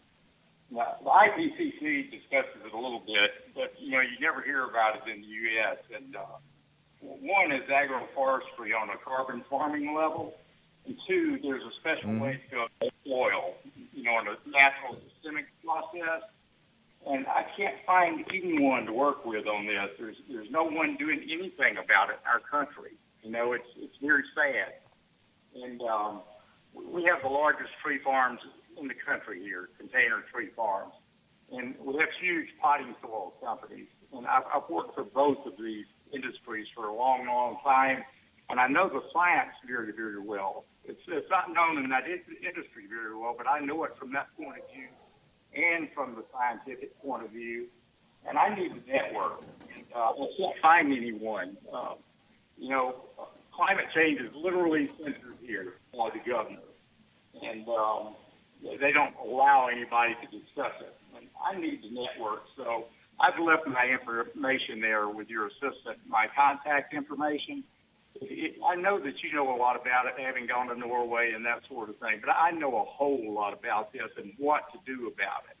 And I want to do something about it. I see people on television constantly yakking away, but they don't ever do anything. I have methods, systemic methods, on what to do about this, and I need help, and I need contact.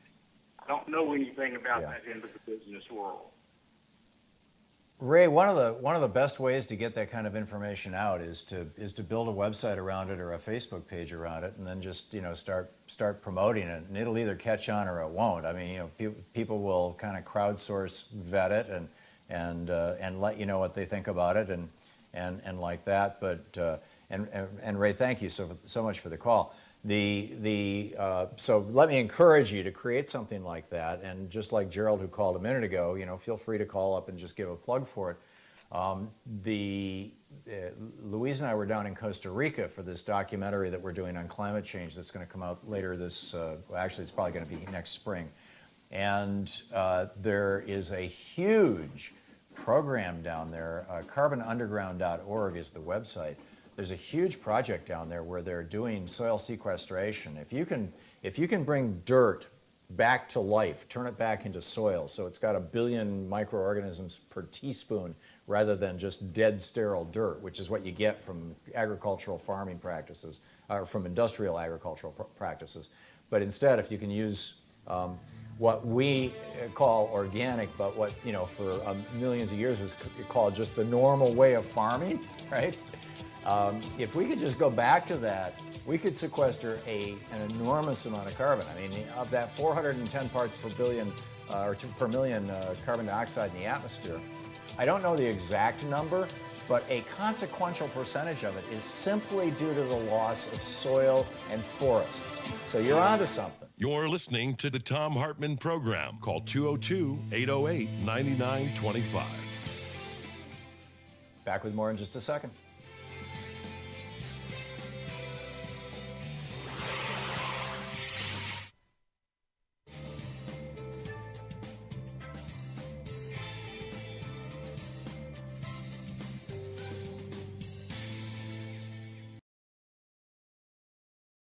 Welcome back. Thom Hartmann here. Finally back from our trip to the Salem Children's Villages and International Relief Organization. Had a great time.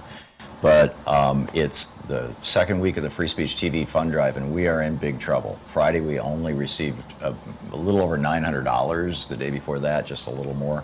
Normally we're shooting for $10,000 days, and we're hitting $1,000 days.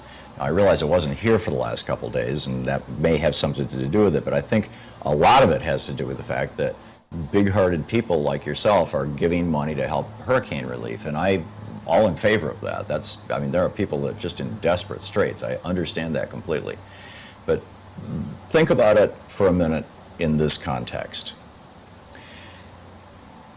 Peter Wadhams, Professor Peter Wadhams, and Professor Veerahandra Ramaneth are two PhD climate scientists that I interviewed for a documentary that we're doing right now that will be coming out next year that Leonardo DiCaprio is producing. I interviewed these guys at Scripps Institution of Oceanography back about 4 months ago on camera for the movie. And they said, we think there's as much as a 5% chance that by the year 2100, that's 73 or 83 years from now, I can't do math in my head that fast, I guess that would be 73 years from now, that the entire human race will be gone if we continue on the current path. Now, it's extremely unlikely we're going to continue on the current path, but that's what the Trump administration is trying to do. In fact, they're trying to make it worse. So, on the one hand, we've got the symptoms of these insane policies.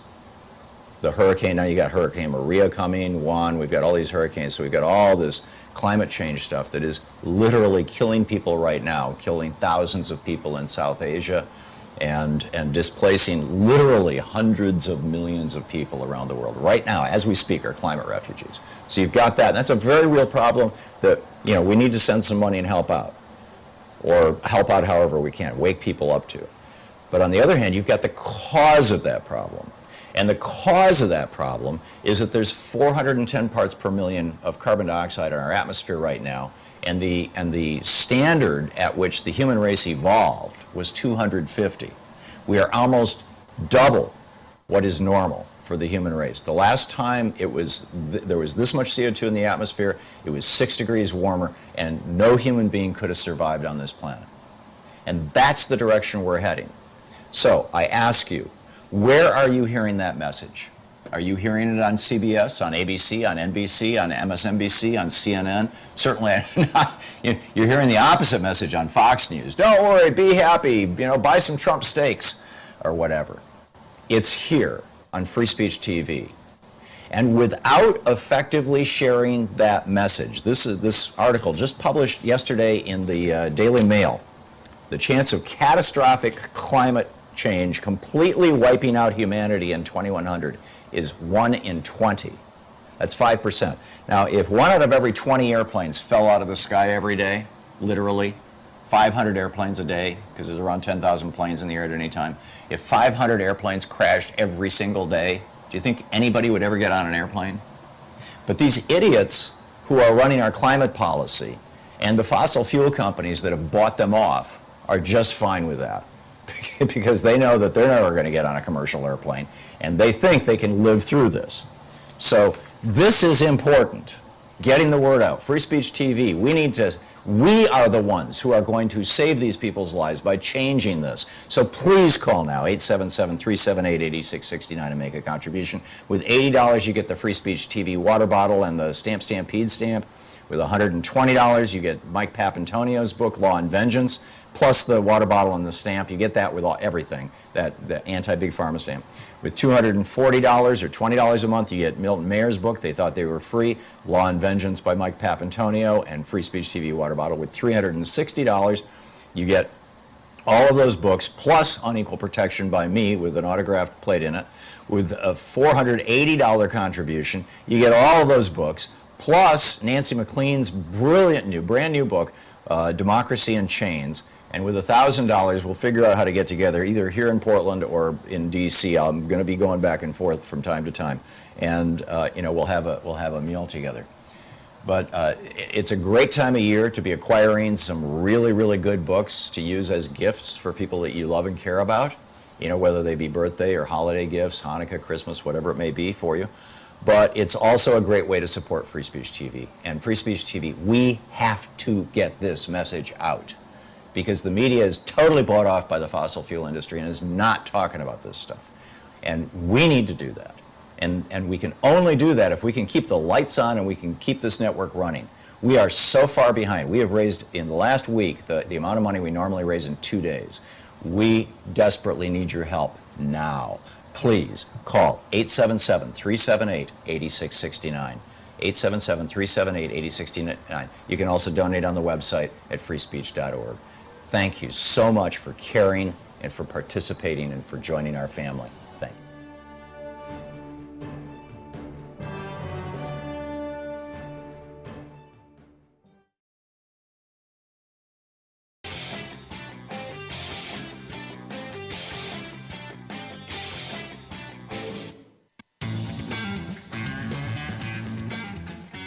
Welcome back. Thom Hartmann here with you, broadcasting live this week, all this week from Portland, Oregon. And Nelson in Newton, Massachusetts. Hey, Nelson, what's on your mind today? Yes, sir. Did they tell you I'm a World War II B-29 tail gunner who was flying near Japan when the atomic bomb was dropped? You don't get many calls from that sort of person. And Oh, my goodness. question was, you were speaking of climate change when I came on, and global warming. By the way, you can't warm the globe. But there's something that trumps that by quite a lot. You're making fun of the word Trump. And that is World War III. We can't have it. That's doomsday. Okay, doomsday, that's more important than global warming. How do we avoid it is the question. We had the Cuban Missile thing. That was almost Armageddon doomsday, but not quite. Just missed it. So how do we avoid it? I have some ideas on that. World War III. So what are your ideas? Right? How do we avoid it?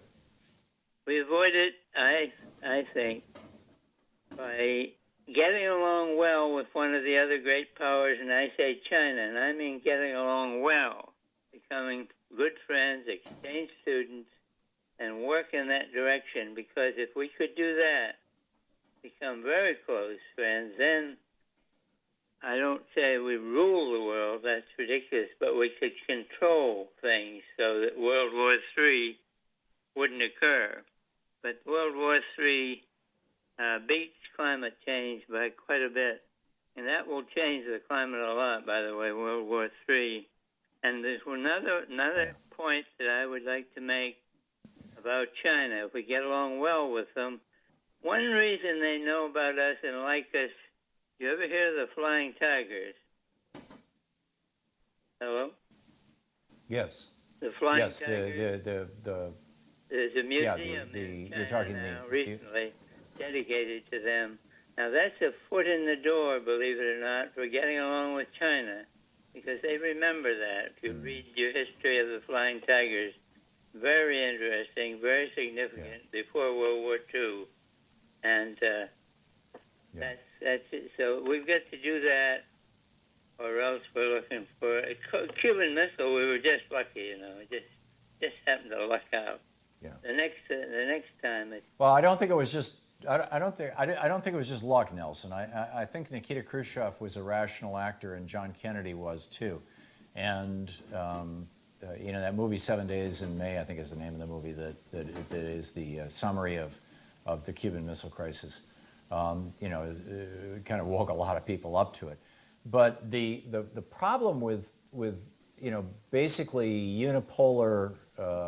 We are the one superpower of the world, and then China coming along and trying to say, no, we're going to be, over the course of the next century, and they've been very clear about this, we're going to be the one power of the world. The kind of alliance you're talking about, we've already struck with the European Union, which is almost or maybe slightly more than 1 billion people. So about the size of China, not geographically, but certainly, larger than, well, I'm not sure if they're larger than China economically any longer, but I think China is now the second largest economic power in the world, maybe even the first. They're very close to being the first. But, I think that, we need really a multipolar approach, which is the whole concept of the United Nations. And that's why it makes me so nervous when Donald Trump goes to the United Nations and starts spouting off about utterly annihilating other countries. I mean, this is the kind of rhetoric that can lead to bad outcomes. But Nelson, thank you for your service to your country in World War II. Being a B-29 tail gunner, you must be just a little bit older than my dad was. because by the time he got out of basic training, the war had just ended. And that was a heck of a time and a heck of a generation, and I salute you, sir, and thank you for thinking about these important issues. I've got to move along, though. Nelson, thank you for the call. Fred in Bremerton, Washington. Hey, Fred, what's up? How's it going, Tom? I love your show. I appreciate you letting me talk on it. There's so many things going on in this world. You can't touch them all. The things I wanted to talk about primarily were 3 points. 1, the draft. 2, health care. 3, voting. Okay, 1, the draft. Okay, we have a lot of people in this country who are between the ages of 18 and 27, 28, and a lot of them are aimlessly wandering around the streets because they don't have a job. They can't get into the military. Well, I don't know how to answer that, except that the society that we live in now gives the young people very little hope to do anything other than status quo. Get a job at Chipotle's, Mod Pizza. Go get yourself a job at Oshkosh or Home Goods. Try Forever or Marshall's. Go get a job there. And it'll last you long enough until you get bored, and then what do? And none of them will offer you health care. And none of them will let you go in. And because of your proclivities towards smoking pot in the state of Washington, you're not going to get a decent job, and you're not going to go into the military. God knows that comb over in the White House wants to get rid of all the people who have different sexual orientations, but that doesn't keep them from being able to shoot a gun or guided airplane or land something on a carrier. But for some reason, the comb over in the White House has this proclivity that these people are less than perfect for what he envisions our military to be. 2, the health care issue in America got to be addressed. Fred, stop for a second. Let me just react to that, if I may. We try to keep people to one topic. So your number 2 and 3 topics. Let's do in subsequent calls, Fred. But you raised a really important point, and that is I've seen different statistics. There have been different numbers bandied around and different reasons for them, but a consequential number of young Americans who apply to the military, many of them out of desperation. They're coming out of places where there are not jobs. The formerly industrial Midwest, now referred to as the Rust Belt, Appalachia, the Deep South. Even out west, there's places there because of climate change, because of forest fires, whatnot, places experiencing severe economic crises. And so people are stuck with, what do I do? Where do I go? How do I pay the rent? What kind of possible living can I make? Oh, well, I could join the Army for a couple of years. The pay is okay. I get 3 squares and a place to sleep. I get good health care so I can, get, checked up and make things work and, get my teeth fixed or whatever. And plus, when I get trained in a trade, and also when I leave the military, I can even go to trade school or college and have the government pay for it. So there's all these benefits associated with the military. But what's happening is shocking percentages, and I'm reluctant to quote a number off the top of my head because, like I said, I've seen so many different numbers floated around.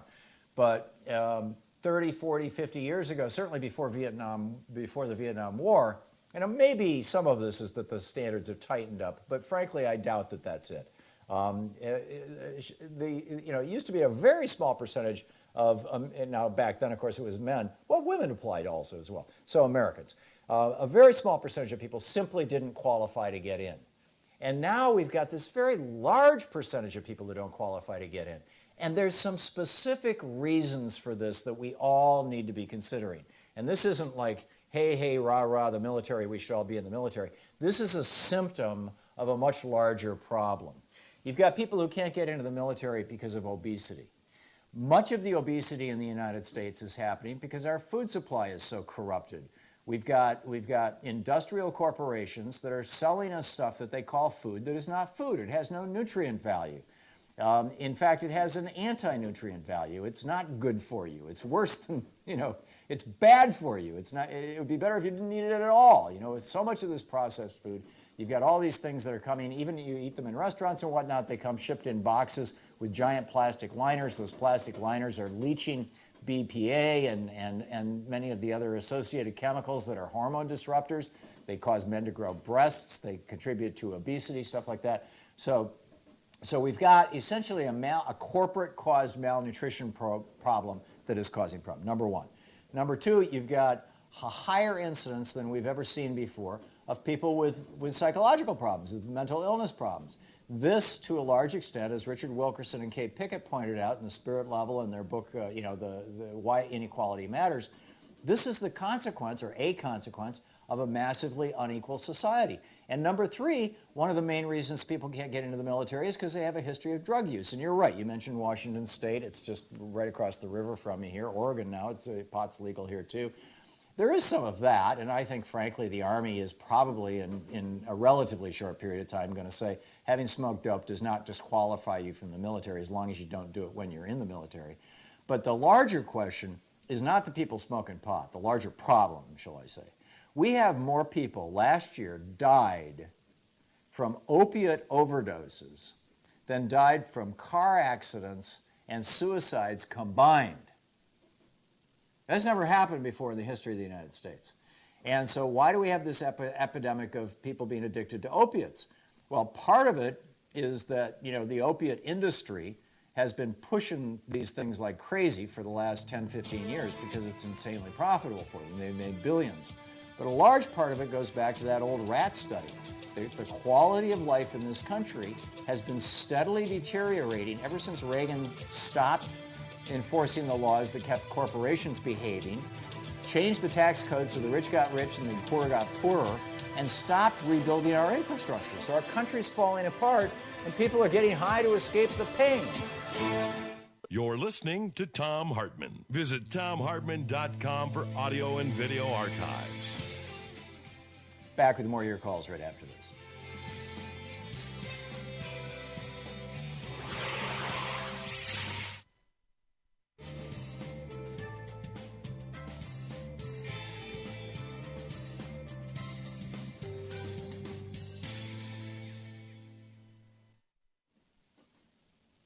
And welcome back. Anita, watching Free Speech TV in San Antonio, Texas. Hey, Anita, what's on your mind today? Hi, Tom. I just want to talk about that UN speech. I don't know how much of it you caught, but it was truly frightening. I just caught the little pieces that were played on TV afterwards. I missed the speech, the whole speech itself. I'm sorry. Well, the problem is he was sitting there. First of all, he's asking for the help from the United Nations, right? From all these different countries to help stop North Korea.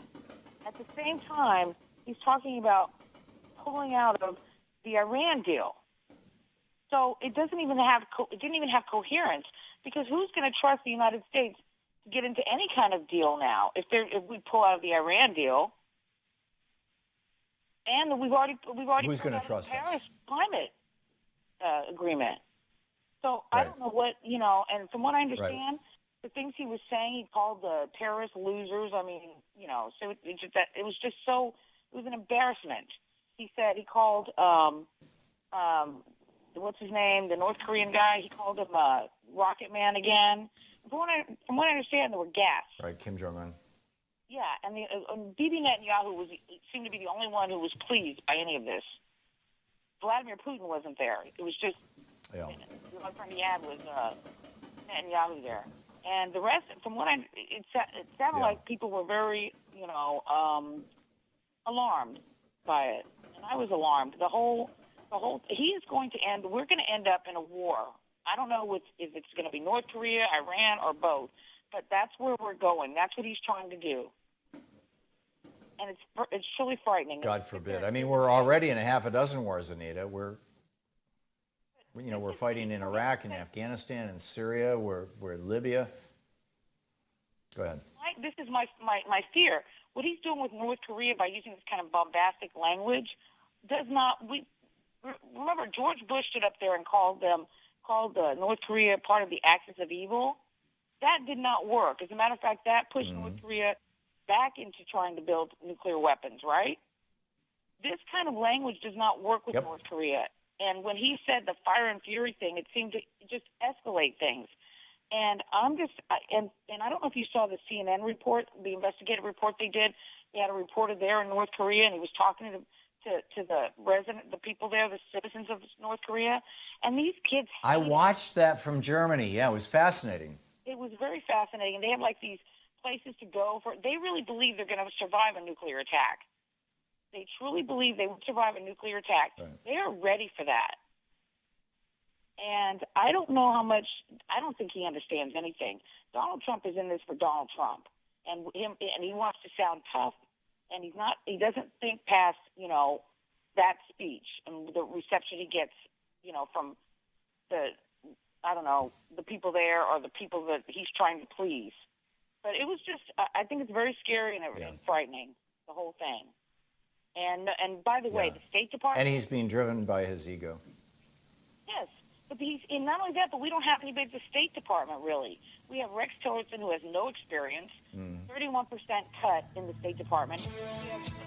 We have, all these openings are there. There's hardly any staff there. So how are we going to even have any diplomacy? We don't even have a staff in the State Department.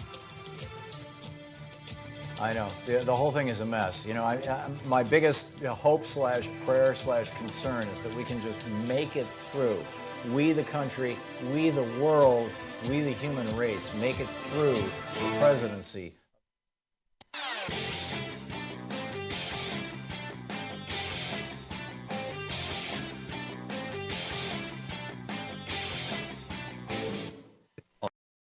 Hi, I'm Valerie with Free Speech TV. We're proud to provide you with independent, unfiltered news and documentaries. And as our valued viewer, you can help us continue bringing Free Speech TV well into the future. Join our Pearly Gate Rebels, our planned giving program. Your gift of any size will help ensure democracy endures through an informed citizenry. You can donate property, money, or assets. It's easy. My spouse and I are proud Pearly Gate Rebels. We're doing our part to ensure that Free Speech TV will be here to deliver thought-provoking news and information well into the future. Join us. Call 877-378-8669 or email me at valerie@freespeech.org. Rebel against media owned by billionaires and become one of our Pearly Gate Rebels today.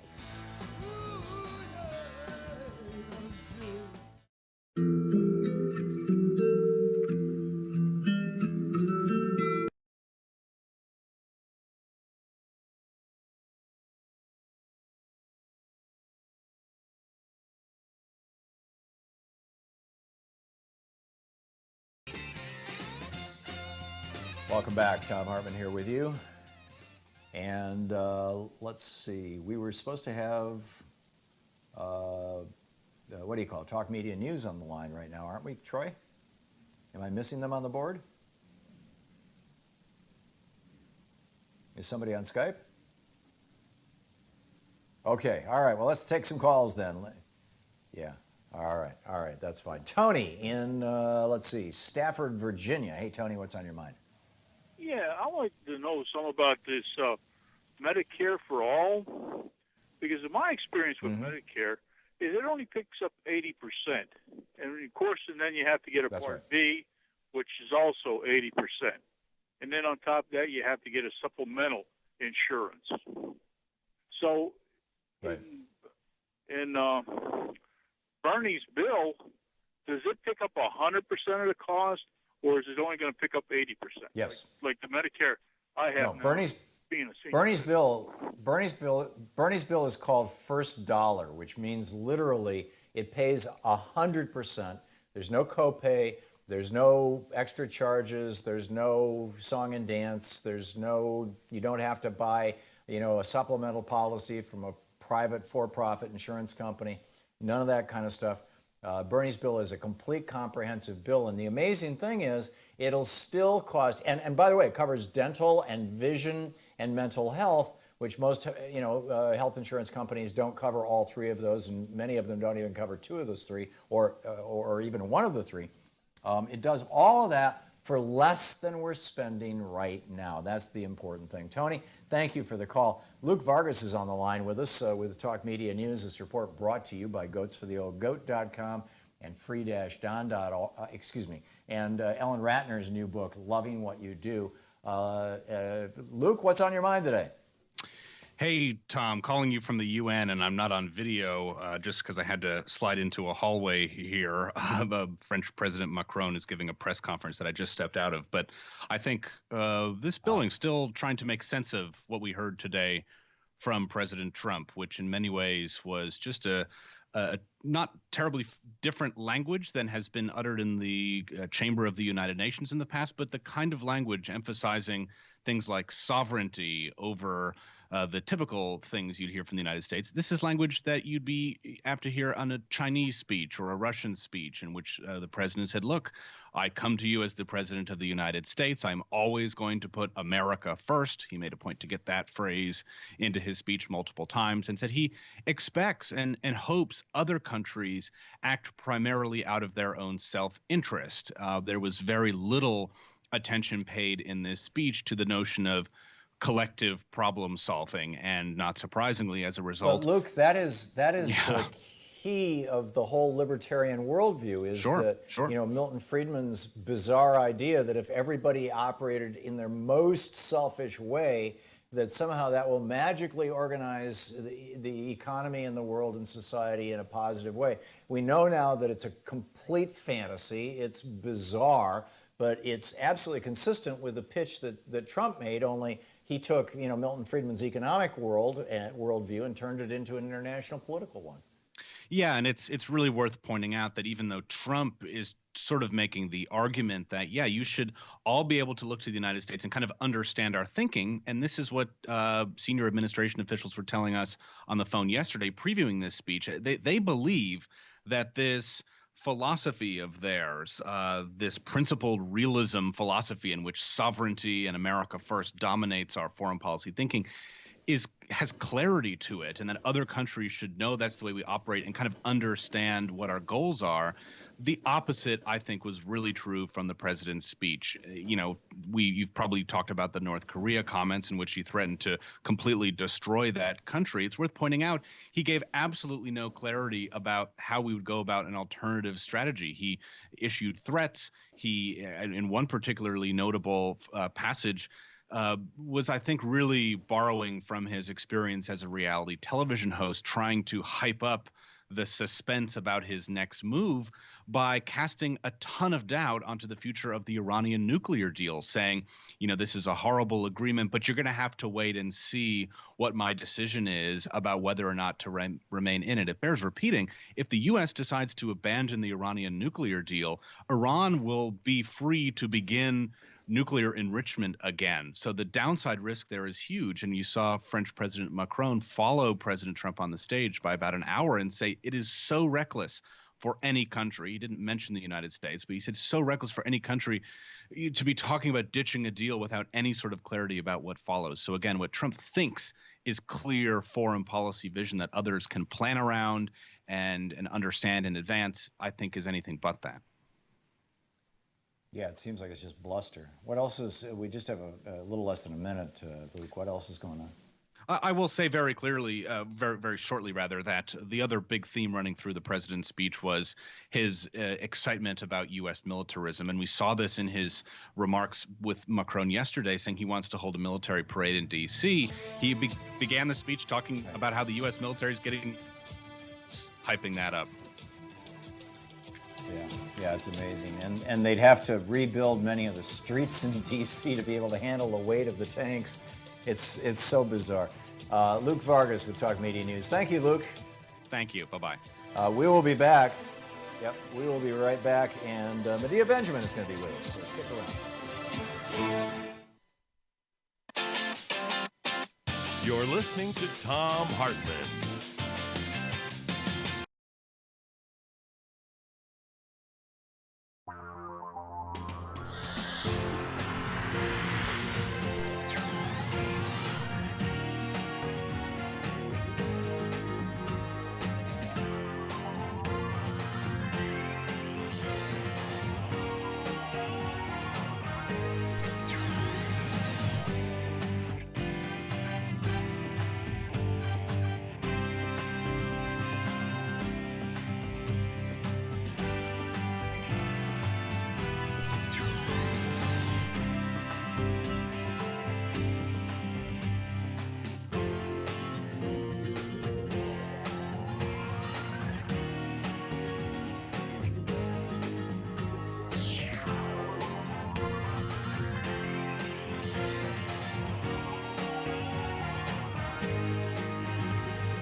The Thom Hartmann Program is brought to you in part by the Aiden Forecast, an investment newsletter with weekly updates of leading market indicators and a monthly deep dive into what the details of the economy and the markets mean for investors and retirees.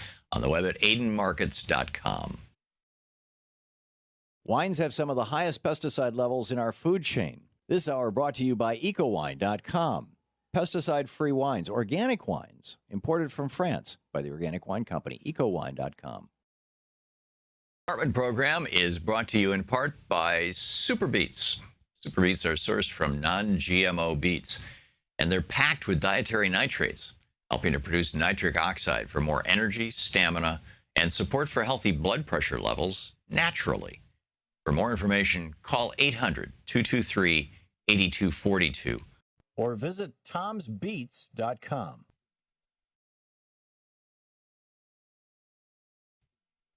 Welcome back. Thom Hartmann here. Finally back from our trip to the Salem Children's Villages and International Relief Organization. Had a great time.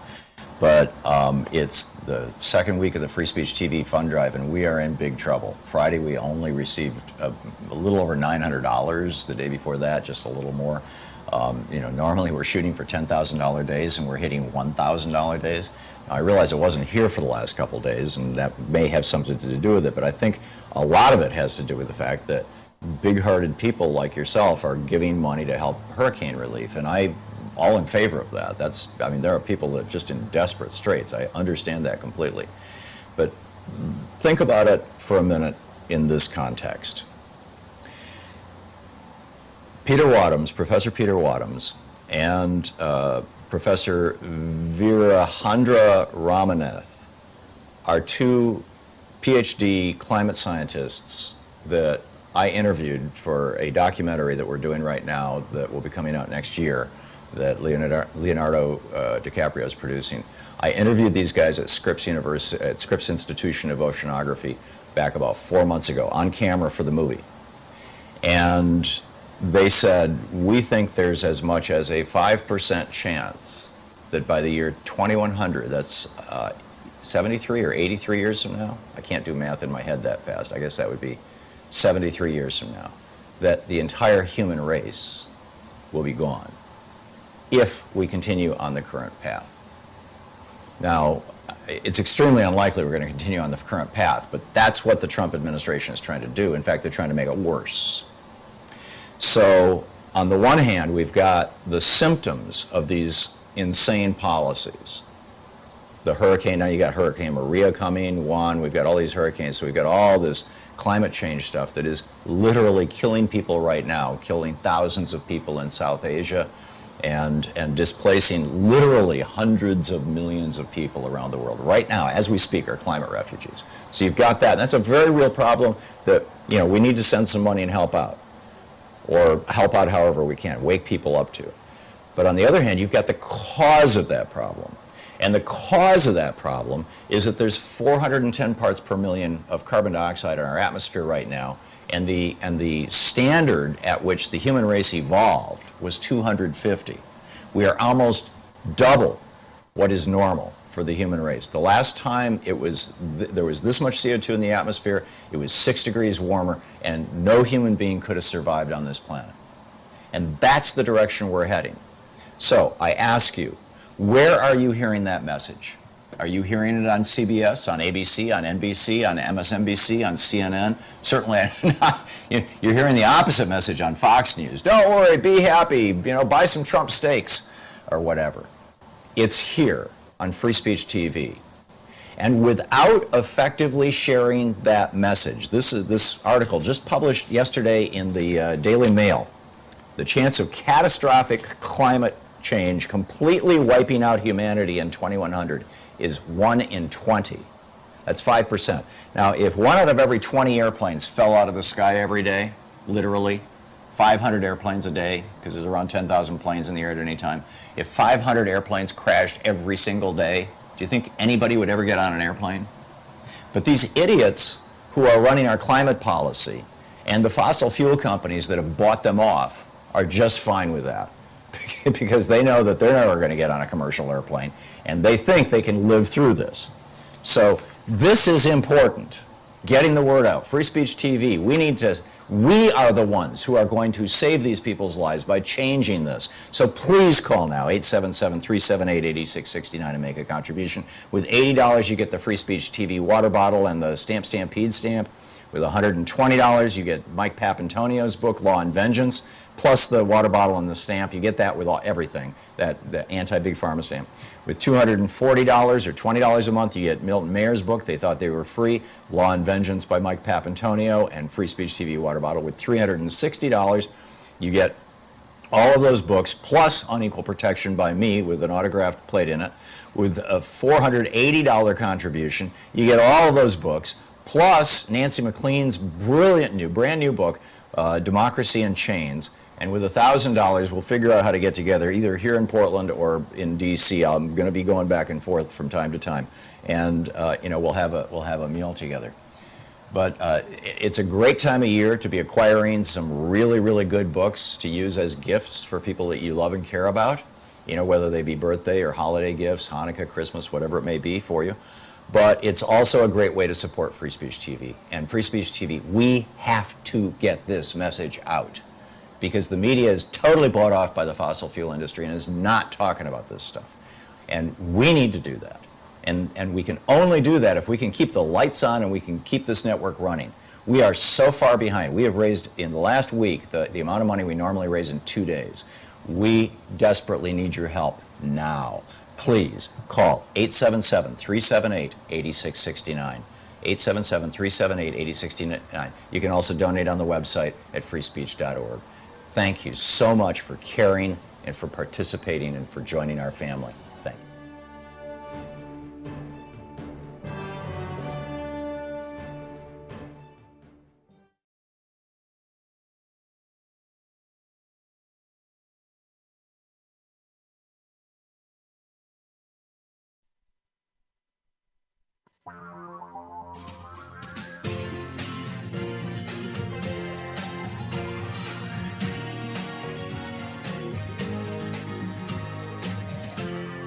This is the Thom Hartmann Program.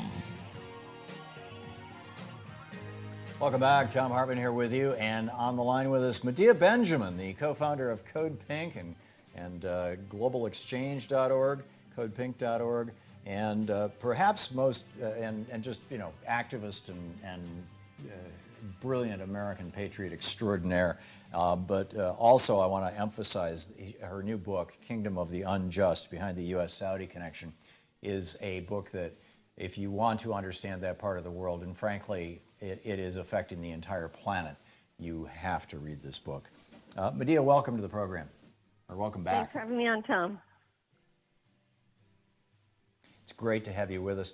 I was reading a couple of in-depth pieces on the whole situation with Myanmar and Rohingya, and correct me if I'm mispronouncing it, please, that basically, well, actually, rather than trying to characterize what may be a partial understanding on my part, you're here, let me toss it to you.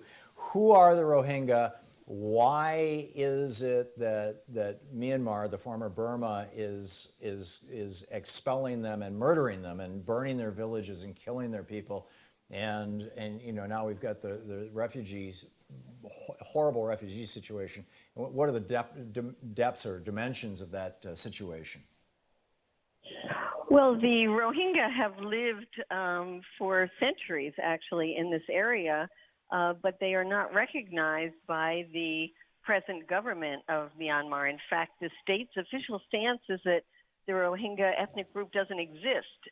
Instead, they're referred to as Bengali, which is trying to link them to a foreign land that they have never stepped foot in, despite the fact that they do share cultural similarities. But Burma doesn't recognize the Rohingya as citizens, which keeps them stateless, and limits their access to public services, discriminates against them.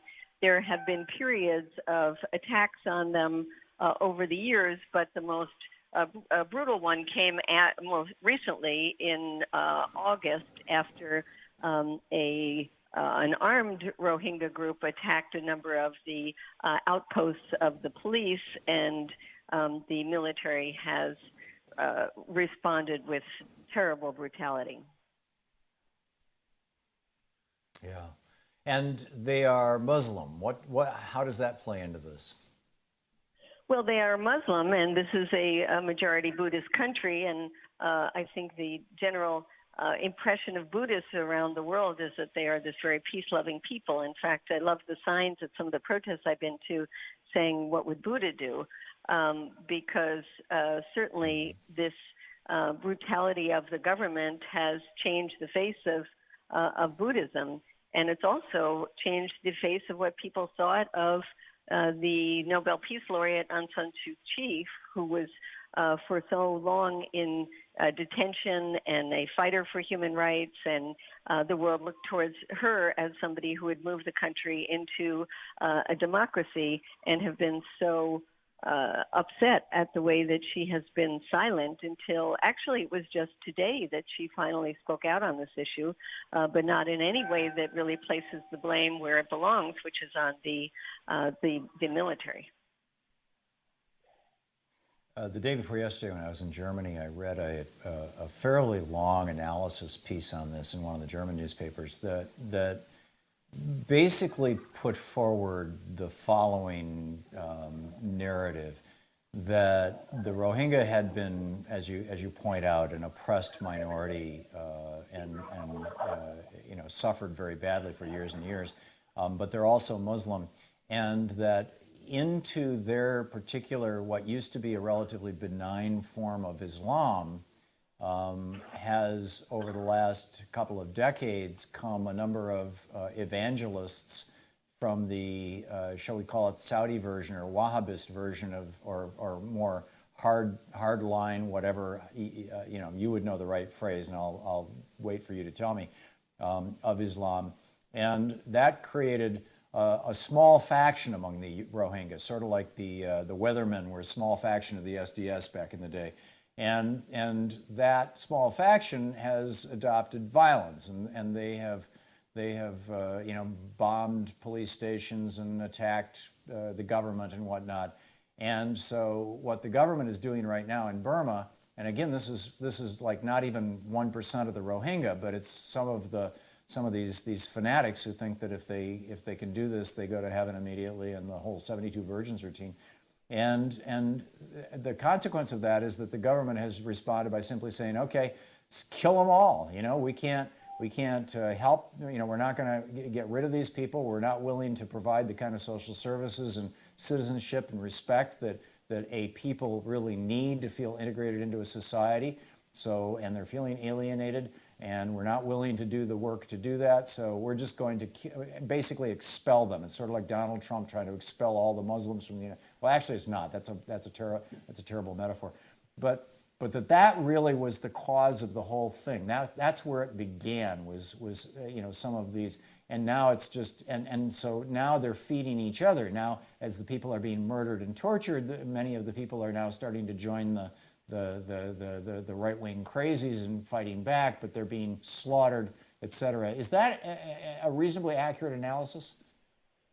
Well, except I think that we have to understand that there have been repeated waves of violence against the Rohingya since the late 1970s, and that as unfortunately happens in so many places around the world, when people's legitimate grievances are not addressed, there are certain people within that group that will turn to violence. For some people, they are called terrorists. For others, they are seen as freedom fighters. But as you are saying, Tom, it's the majority of nonviolent, peaceful families that have been attacked. There are about 1.1 million Rohingya that remained in Burma, and now we have about 420,000 of them having fled to Bangladesh just in the last month. So the level of the crisis is horrendous, with the food being scarce, aid agencies don't have the aid they need.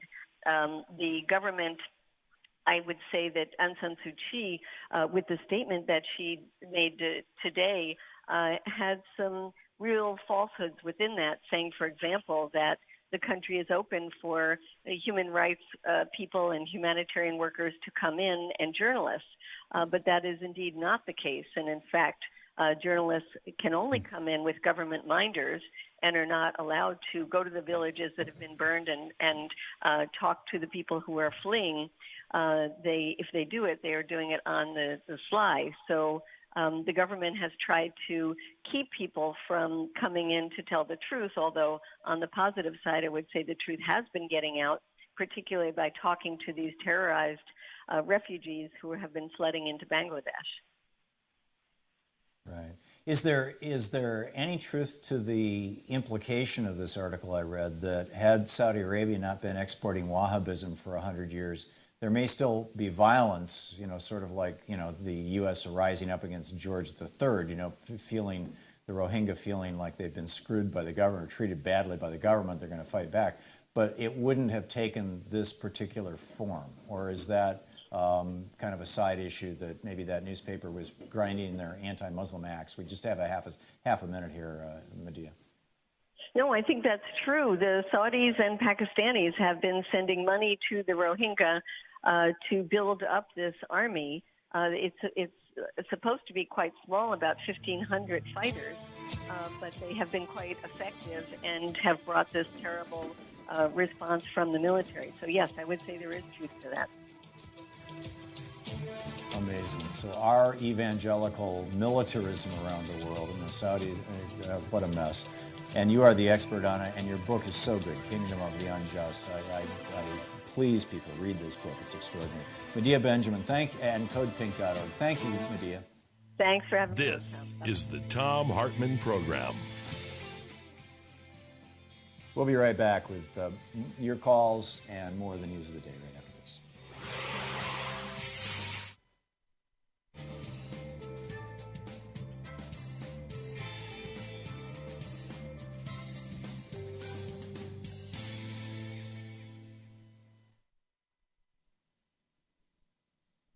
And welcome back.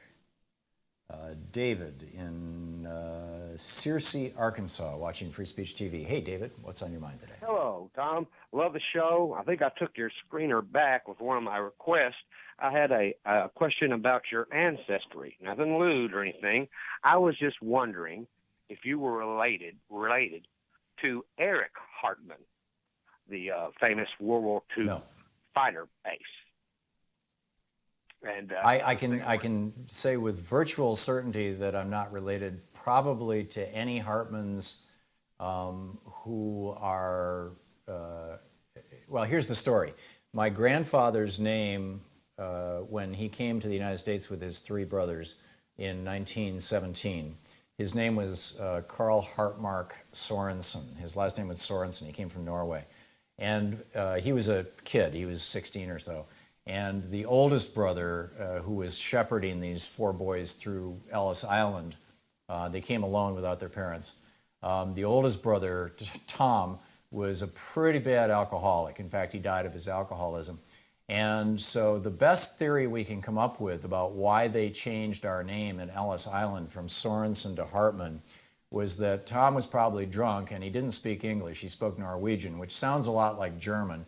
And probably the people at Ellis Island thought he was saying, and so what's your name? Well, my name is Thom Hartmark Soren, and they thought he was German, and so they gave him the German spelling and made it Hartmann. It's the only thing we can figure out. So I don't have a lot of relatives who are Hartmanns because that's not my grandfather's name. Yes, of course. And the other thing, I just a simple comment from a simple man about the global warming is when people always ask me about what I believe about global warming, and I do believe in global warming, is that I explain it very simply as a man going to his well, the well being Earth.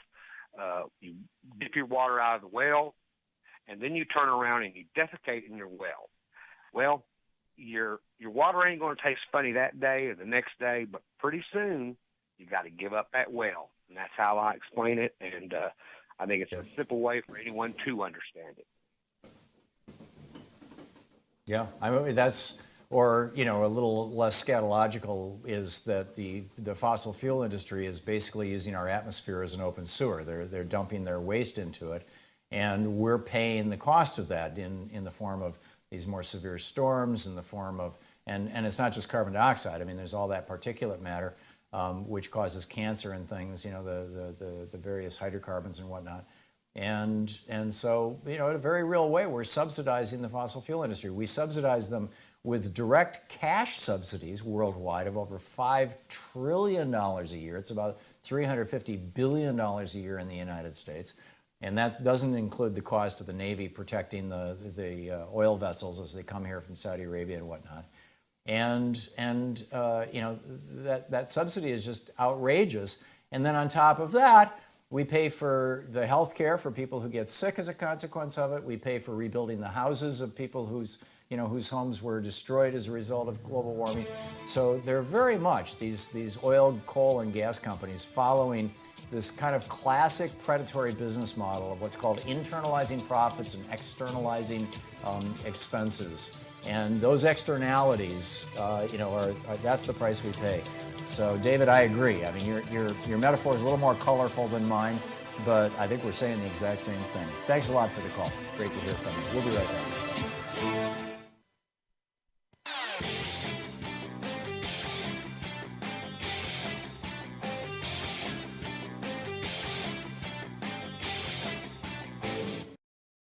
Hi, I'm Valerie with Free Speech TV.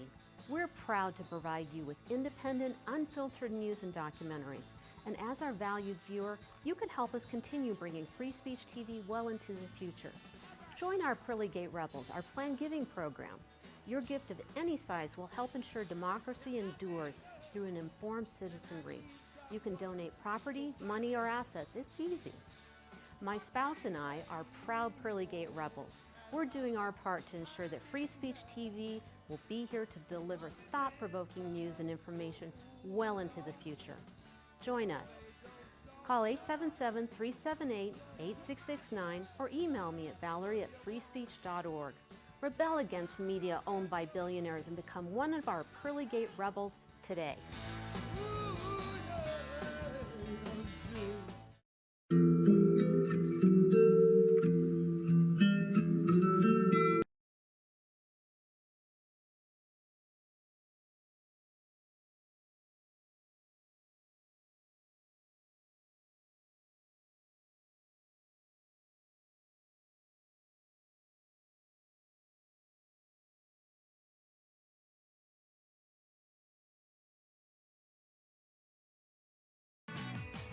Welcome back. Thom Hartmann here with you, and Paul in Woodinville, Washington. Hey, Paul, what's on your mind today? Oh, yeah, Tom, hi. So regarding this Graham Cassidy bill, essentially to block grant Medicaid to the states, I think something that needs to be brought up here is let's make sure, and I think this bill has an even shot of passing. But the one thing that I don't want to see, or if this does pass, let's make the point, and it's probably not in the bill, that, okay, give the states back dollar for dollar what they pay in. In other words, none of this Washington, California, Massachusetts, New York, pay in $1 and they get 72 cents back. Kentucky, Tennessee, other states pay in $1, they get $1.38 back. Let's actually do what they want to do. So if they're going to put the states on, if they're going to put us on our own, then give us our damn money back. This angers me that this is how they're going to do it. And frankly, I know it's going to hurt some people in red states, mostly because the enrollment of Medicaid is disproportionate. And very, very much disproportionate to sort of the eastern South, Kentucky, Tennessee, Arkansas. Matter of fact, 68 of the 70 counties most heavily enrolled in Medicaid went for Trump. Well, I'm sorry, you know what? There are consequences to elections, and as Democrats, progressives, liberals, we have to live with our part of that. Let them live with their part of that. Let them live with what they voted for. So if that means that, yeah, okay, block grant to the states, give us our money back. If Washington, California, Oregon, if we have to come up with our own single payer, then we certainly need every dollar that we have coming to us. Don't handicap us by saying, "Oh no, you're not going to get that because there's more enrollment in these other states." Yeah. Well,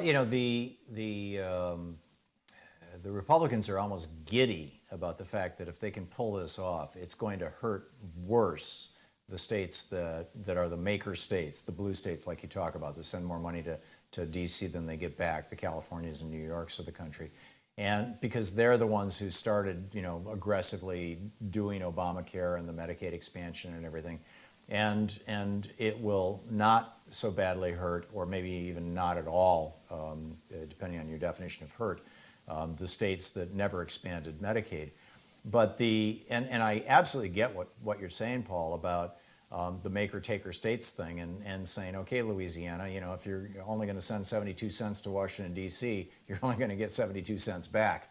The problem is that that's not just limited, it's not just purely a function of Medicaid or Medicare, or, of those programs.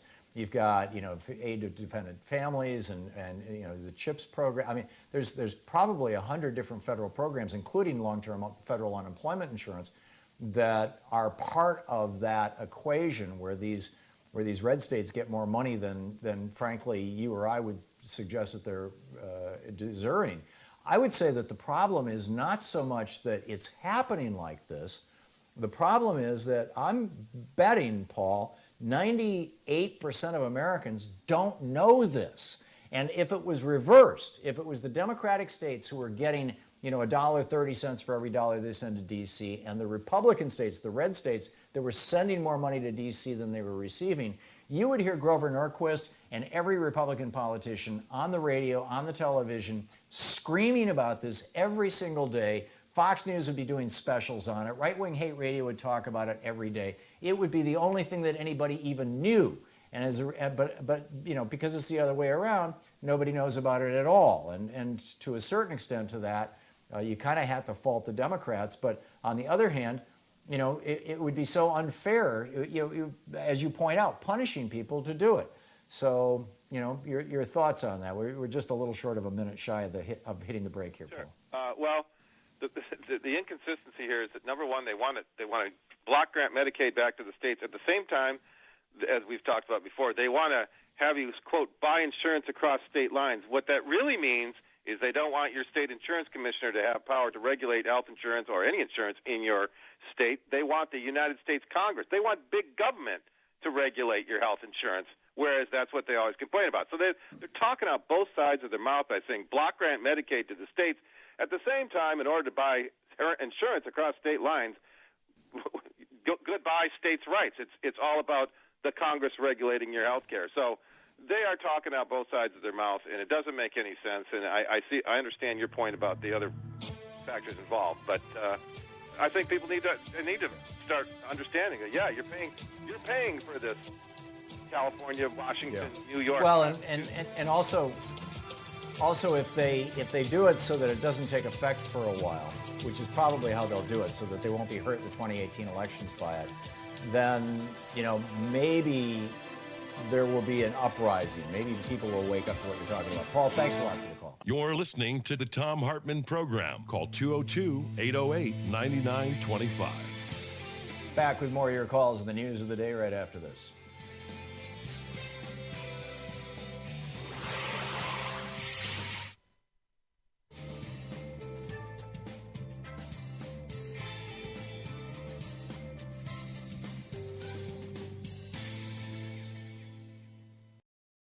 Welcome back. Thom Hartmann here. Finally back from our trip to the Salem Children's Villages and International Relief Organization. Had a great time. But it's the second week of the Free Speech TV Fund Drive, and we are in big trouble. Friday, we only received a little over $900. The day before that, just a little more. Normally we're shooting for $10,000 days, and we're hitting $1,000 days. Now, I realize I wasn't here for the last couple days, and that may have something to do with it, but I think a lot of it has to do with the fact that big-hearted people like yourself are giving money to help hurricane relief, and I'm all in favor of that. There are people that are just in desperate straits. I understand that completely. But think about it for a minute in this context. Peter Wadhams, Professor Peter Wadhams, and Professor Veerahandra Ramaneth are two PhD climate scientists that I interviewed for a documentary that we're doing right now that will be coming out next year that Leonardo DiCaprio is producing. I interviewed these guys at Scripps Institution of Oceanography back about 4 months ago on camera for the movie. And they said, we think there's as much as a 5% chance that by the year 2100, that's 73 or 83 years from now, I can't do math in my head that fast, I guess that would be 73 years from now, that the entire human race will be gone if we continue on the current path. Now, it's extremely unlikely we're going to continue on the current path, but that's what the Trump administration is trying to do. In fact, they're trying to make it worse. So, on the one hand, we've got the symptoms of these insane policies. The hurricane, now you got Hurricane Maria coming, Juan, we've got all these hurricanes, so we've got all this climate change stuff that is literally killing people right now, killing thousands of people in South Asia, and displacing literally hundreds of millions of people around the world. Right now, as we speak, are climate refugees. So you've got that, and that's a very real problem that, you know, we need to send some money and help out, or help out however we can, wake people up to. But on the other hand, you've got the cause of that problem. And the cause of that problem is that there's 410 parts per million of carbon dioxide in our atmosphere right now, and the standard at which the human race evolved was 250. We are almost double what is normal for the human race. The last time there was this much CO2 in the atmosphere, it was 6 degrees warmer, and no human being could have survived on this planet. And that's the direction we're heading. So I ask you, where are you hearing that message? Are you hearing it on CBS, on ABC, on NBC, on MSNBC, on CNN? Certainly not. You're hearing the opposite message on Fox News. Don't worry, be happy, buy some Trump steaks or whatever. It's here on Free Speech TV. And without effectively sharing that message, this article just published yesterday in the Daily Mail, the chance of catastrophic climate change completely wiping out humanity in 2100 is 1 in 20. That's 5%.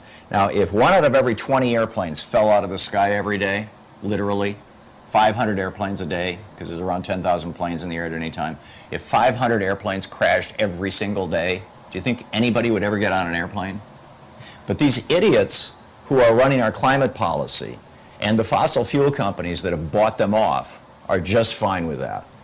Because they know that they're never going to get on a commercial airplane, and they think they can live through this. So this is important, getting the word out. Free Speech TV, we are the ones who are going to save these people's lives by changing this. So please call now, 877-378-8669 and make a contribution. With $80, you get the Free Speech TV water bottle and the Stampede stamp. With $120, you get Mike Papantonio's book, Law and Vengeance, plus the water bottle and the stamp. You get that with everything, the anti-Big Pharma stamp. With $240 or $20 a month, you get Milton Mayer's book, They Thought They Were Free, Law and Vengeance by Mike Papantonio, and Free Speech TV water bottle. With $360, you get all of those books, plus Unequal Protection by me with an autographed plate in it. With a $480 contribution, you get all of those books, plus Nancy McLean's brilliant brand new book, Democracy in Chains. And with $1,000, we'll figure out how to get together, either here in Portland or in D.C. I'm going to be going back and forth from time to time, and we'll have a meal together. But it's a great time of year to be acquiring some really, really good books to use as gifts for people that you love and care about. Whether they be birthday or holiday gifts, Hanukkah, Christmas, whatever it may be for you. But it's also a great way to support Free Speech TV. And Free Speech TV, we have to get this message out, because the media is totally bought off by the fossil fuel industry and is not talking about this stuff. And we need to do that. And we can only do that if we can keep the lights on and we can keep this network running. We are so far behind. We have raised, in the last week, the amount of money we normally raise in 2 days. We desperately need your help now. Please call 877-378-8669. 877-378-8669. You can also donate on the website at freespeech.org. thank you so much for caring and for participating and for joining our family. Thank you.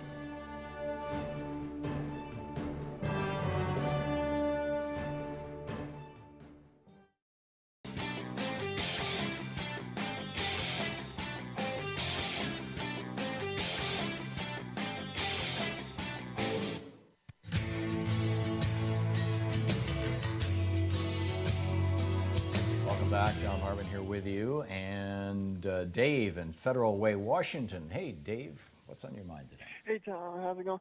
Now, hey, I just wanted to comment about this speech that President Trump gave to the United Nations, and there was a story I was listening to earlier about has Germany replaced the United States as the leader of the free world? Now, I know that's very complicated, but I think Trump's speech today kind of indicates that perhaps Germany has replaced the United States.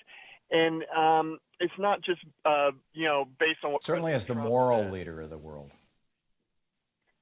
Yeah, and I mean, and of course that's a big part of being a leader of the free world. And something you said about, you used the word respect.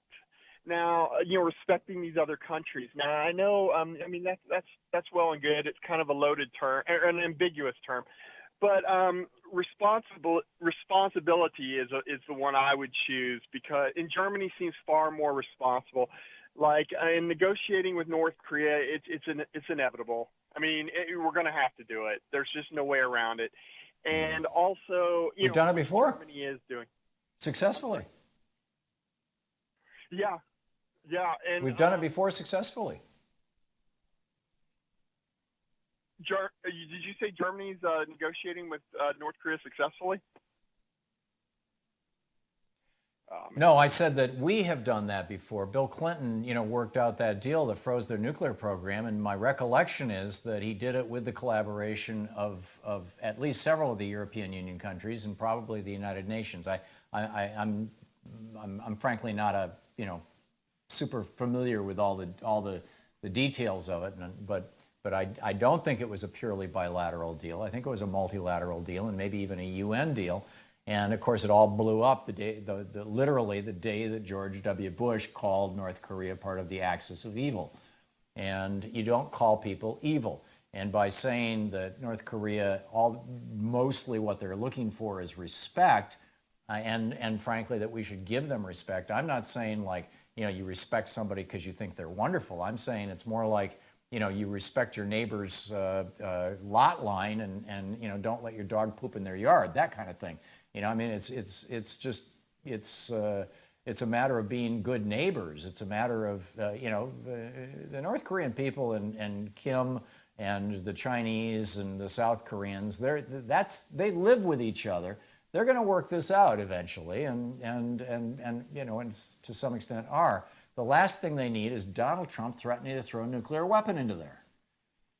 Yeah, well, and just looking at how absurd what he said was. He said that, okay, all right, so we're going to destroy them utterly and then ask other countries to help us rebuild them? I mean, come on. I mean, it's clownish. And then it's not just Donald Trump. It's, like I said, General McMaster makes me worried, too, because there's all this commentary about how, there's military ways to stop their North Korea's nuclear program and not harm, put Seoul at risk. This is cartoonish. This is ridiculous. There's no way. I mean, in order to stop their nuclear program, it's going to have to take a substantial military effort, okay? And there's no way we're going to be able to do that without seriously imperiling or risking at least Seoul at a minimum. Maybe Japan, maybe the whole region. Yeah, and this is why it's insane that we've defunded the State Department, that we've got an amateur running it. Many of the good professionals have left. Others are being reassigned, and then we've got Donald Trump going to the UN doing his it's kind of the equivalent. Khrushchev didn't do it at the UN; he did it at the World's Fair. But it kind of like taking his shoe off and banging the table with it. It was just it is not, in my opinion, frankly, worthy of a president of the United States. Dave, thank you for the call. Amazing. What a day. Glenn in Olivet, Michigan. Hey, Glenn, what's on your mind today? Hey, Tom. I appreciate your talk about your dad being a union worker and everything. I enjoy listening to that. But the healthcare for all. My son and I was just talking the other day, and we crunched some numbers, and realistically, as taxpayers, we're paying approximately 15% into Medicare, 19.8%, or excuse me, not 15% into Medicare. 15% of the population is drawing Medicare, 19.8% is drawing Medicaid. 17% of the population works for the federal, state, or local. Okay, so if all these people are being funded for their health care by taxpayers, that's 51.8%. Okay, 29% of the population, this is all according to Google, and if somebody out there has better numbers, they can correct me. 29% of the people are uninsured. The rest, the 19.2%, either say, hey, I've got mine, or they're complaining about their deductibles and copays and the premiums that they pay. So I'm really thinking that Bernie's health care for all is really a great plan. I don't think it's going to cost us nearly as much as we are, especially as you say, was it the federally, well, I hate the word federally funded program because we're all taxpayer funded, runs under a 3% administration fee, and the administrative cost with the CEO bonuses and all, that's what, 17%? Yeah, well, it varies. I mean, it used to be as high as 40%, and the Affordable Care Act took it down to 35% for small insurance companies and 20% or 25%, I think it's 20% for the large insurance companies. But that's still absurd. I mean, why are we skimming money off the top just so banksters can deal with our health insurance? It's, the rest of the world has looked at this idea and said, that's stupid. And they've rejected it. And it's time for us to wake up and say the same thing. So we're spending so much, we're spending virtually twice what any other country is spending for health care. And so, if instead of spending twice, we spend 1.7 times, and we can cover absolutely everybody with much better care, and Stephen J. Hemsley, poor guy running United Healthcare, will no longer get his $1 billion. I'm not crying crocodile tears for him and his buddies. I agree with you, Glenn. I think that this could be a great program. So, we're in a great starting point. Glenn, I got to move along, but thank you for the call. Very well said. Gail in Richmond, California. Hey, Gail, what's on your mind? Hi, yes. Thank you, Tom, for having me taking this call.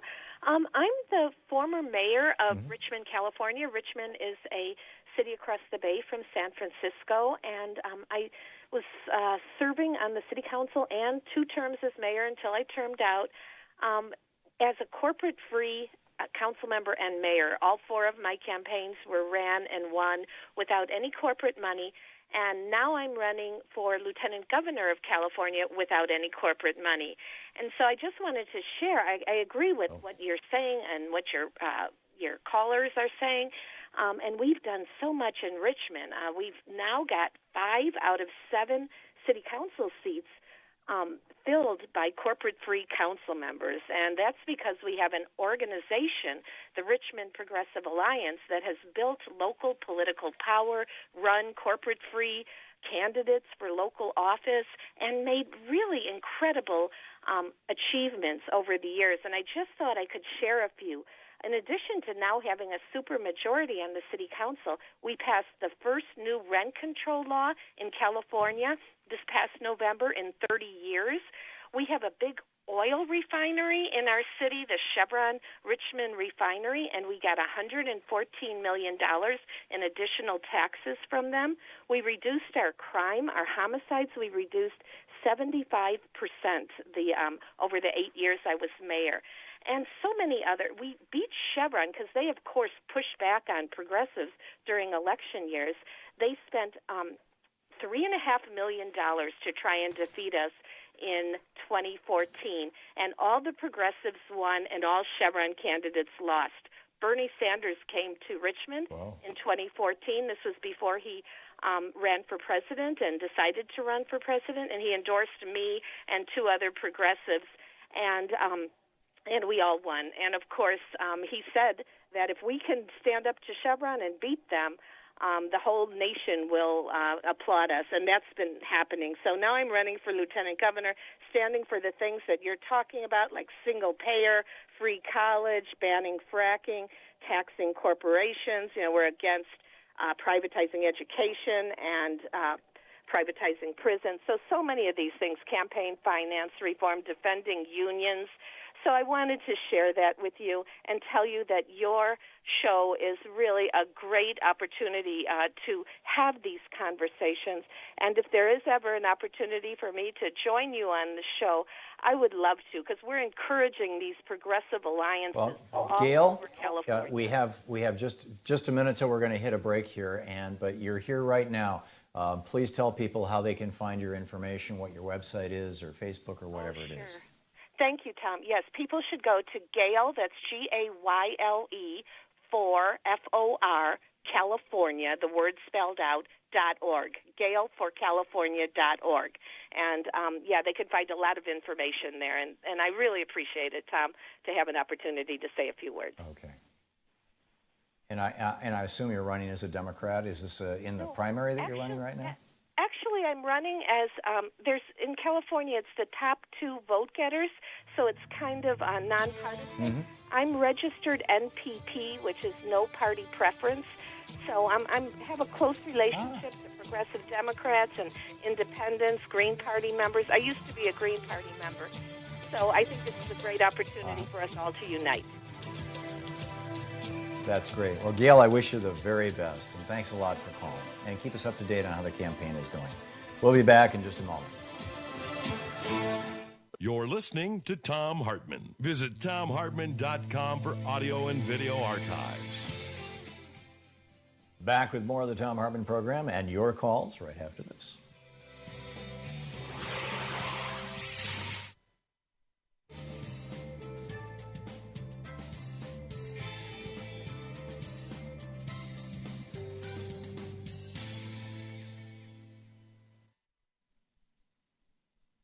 And welcome back. Tom, watching Free Speech TV in Lebanon, Pennsylvania. Hey, Tom, what's on your mind? Good afternoon. How are you? I'm fine. What's up?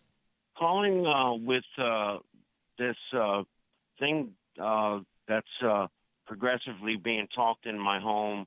When my older children come back home, they're talking more about the Illuminati and how the Bushes had a lot to do with being in that and going back far way back to the early Bushes. I think one of the Bushes, not Papa Bush, but I think the grandfather was in Congress at the time, and how that Prescott Bush. That was George's grandfather. Yeah, that was during the 40s. Yeah, he almost got indicted for funding Hitler. Anyhow, back to you. Yeah, and see, and I'm also concerned, and what your thoughts are about that, and also as well as a new world order. And I'm kind of wondering if Trump is somewhat starting that new world order where the Communist Party will be trying to take over the United States one day. Yeah, there really is no functional Communist Party anymore, Tom. I had the president of the Communist Party of the United States on this program a couple of years ago, and he was very proud that they were up to, I think, 530 members. It's a joke. There are people on the far left, Marxists, some anarchists who subscribe to Marxism and some communist perspectives, and the Democratic Socialists of America are growing like a weed, and it's a great organization. But I'm not so worried about them. Or any of them, frankly, as a, quote, threat to America. What I think is going on, and I've noticed what you're talking about here, Tom, this explosion of, oh my God, it's the Illuminati, or oh my God, it's George Soros, which of course is code for the Jews, at least for many of these people. And in fact, Hungary now is going after him, which is just obscene. But Hungary is run by Viktor Orban, or however you say his name, who's, giving... the guy who's running Turkey, Erdogan, a run for his money in terms of authoritarianism. But I think what happens is that when people don't understand why the world is changing around them in ways that they view as detrimental, when people don't understand why their income is going down, when people don't understand why their debt is going up, when people don't understand why their kids are not going to make it, have a life as prosperous as they did. The natural human instinct is to try to figure out how and why, particularly why. And the easy answer, there's always going to be these David Duke types out there who are saying, oh, the easy answer, I've got it for you. It's the Illuminati, or it's the Jews, or it's special privileges for minorities, or it's the Mexican immigrants. Donald Trump tried that. These are cheap, crappy answers that do not address any real, it's pure scapegoating, pure and simple. And it's so attractive to people because it's an easy answer. Oh, it's those guys at the Bilderberger, they're running the world. No, the New World Order in its modern incarnation began with the election of Maggie Thatcher in 1978 and Ronald Reagan in 1980. That was when the so-called conservative, hardcore neoliberals took over these two countries and set us on this course. It's got nothing to do with these esoteric groups. It's just very straightforward stuff.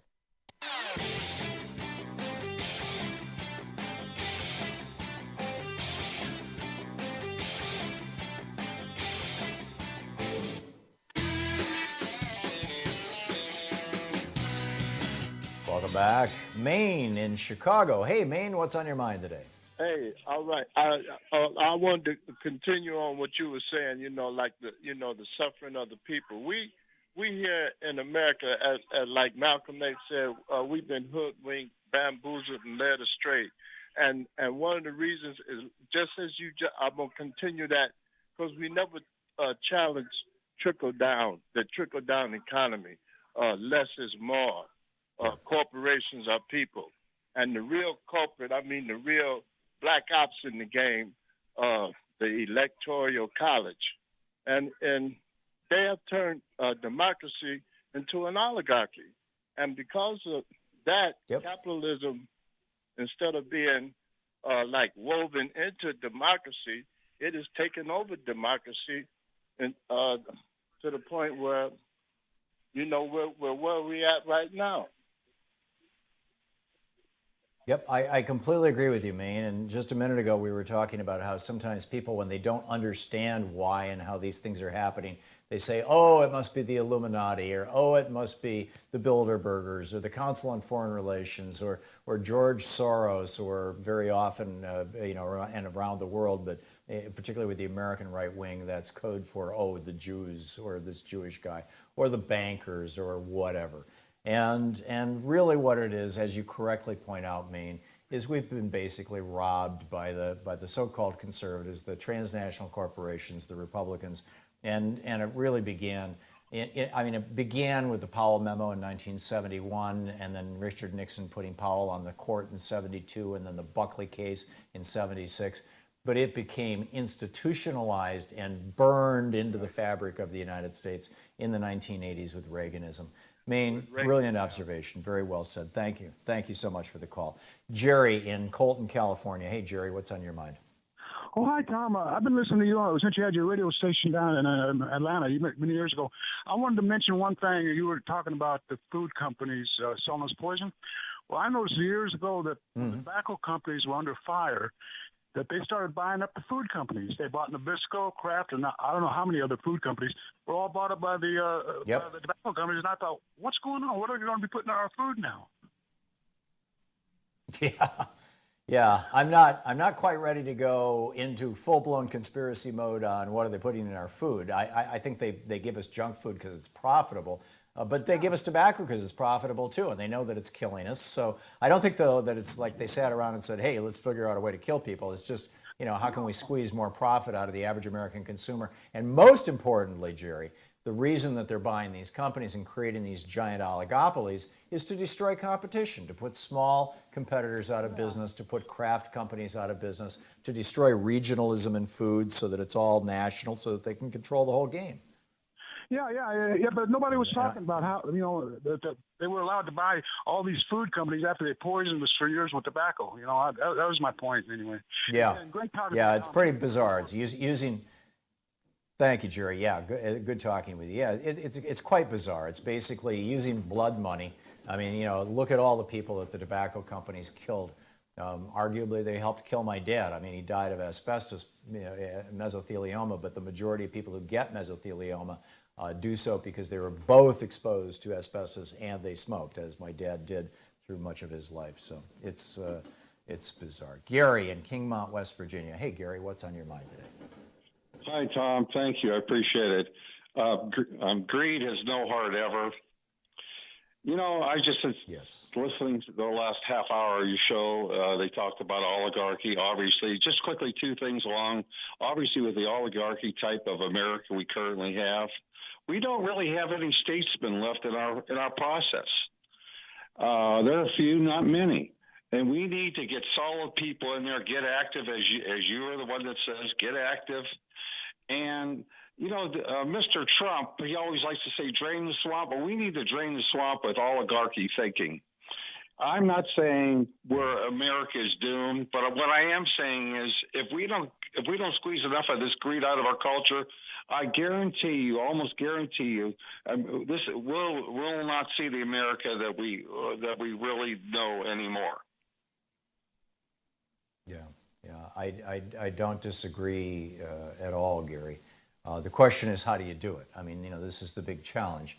And, you know, there was a time in America where we had some relative balance. The tax laws were such that it was pretty much impossible for a CEO to make more than 30 times his average worker without all the money going to the federal government. We had a top 91% tax rate. We didn't allow CEOs to get around that with a giant loophole that allowed them to be paid with stock options. You know, we didn't allow corporations to merge in ways that pushed competition out of the marketplace and fixed prices, as has happened in everything from airlines to food to, I mean, you name it, you know, movies, everything. And in terms of the lack of statesmanship, which was the first point you made, Gary, I look at the Democratic Party and I see a number of people. In fact, I'm seeing 17 of them right now who have signed on to Bernie's Medicare for All bill, and I think about 6 or 8 of them are solid potential candidates for president. I think every one of them are displaying extraordinary leadership skills. I look at the Republican Party, and what I see is an entire party of shills who have sold out to fossil fuel billionaires and transnational companies and banks, and I see no leadership. I mean, there used to be at least an illusion of leadership and statesmanship in the Republican Party. In fact, John McCain used to be the guy that everybody pointed to. All of them have just collapsed in that regard. Gary, we just have 10 seconds. Can you think of a single statesman on the Republican side? No, and that's why I called. It really bothers me. And like you, I know you got to go. I appreciate it. Every day, just like you, Tom, I swear to God, I wake up. How can we fix this? You know, it's really mind-boggling. It's so entrenched. I'm really worried. Yeah, no, it really is, and it's money, and as I keep saying, it goes back to, you know, the Powell decision, the Powell memo, and then the Powell decision in Buckley, saying that money is the same thing as free speech. So that's it for today. Thanks so much for being with us in the program, and don't forget, democracy is not a spectator sport. It requires all of us, which includes you. So get out there, get active, tag, you're it. We'll see you tomorrow. Have a great day.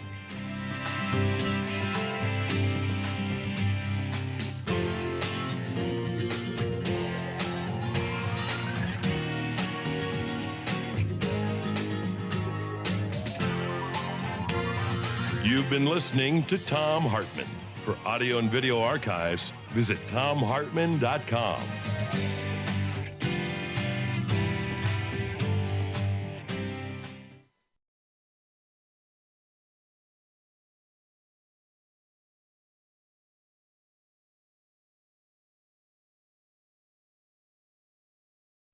The Thom Hartmann Program is brought to you in part by the Aiden Forecast, an investment newsletter with weekly updates of leading market indicators and a monthly deep dive into what the details of the economy and the markets mean for investors and retirees. On the web at aidenmarkets.com. Wines have some of the highest pesticide levels in our food chain. This hour brought to you by ecowine.com. Pesticide-free wines, organic wines, imported from France by the Organic Wine Company, ecowine.com. Hartmann Program is brought to you in part by Super Beets. Super Beets are sourced from non-GMO beets. and they're packed with dietary nitrates, helping to produce nitric oxide for more energy, stamina, and support for healthy blood pressure levels naturally. For more information, call 800-223-8242 or visit tomsbeats.com.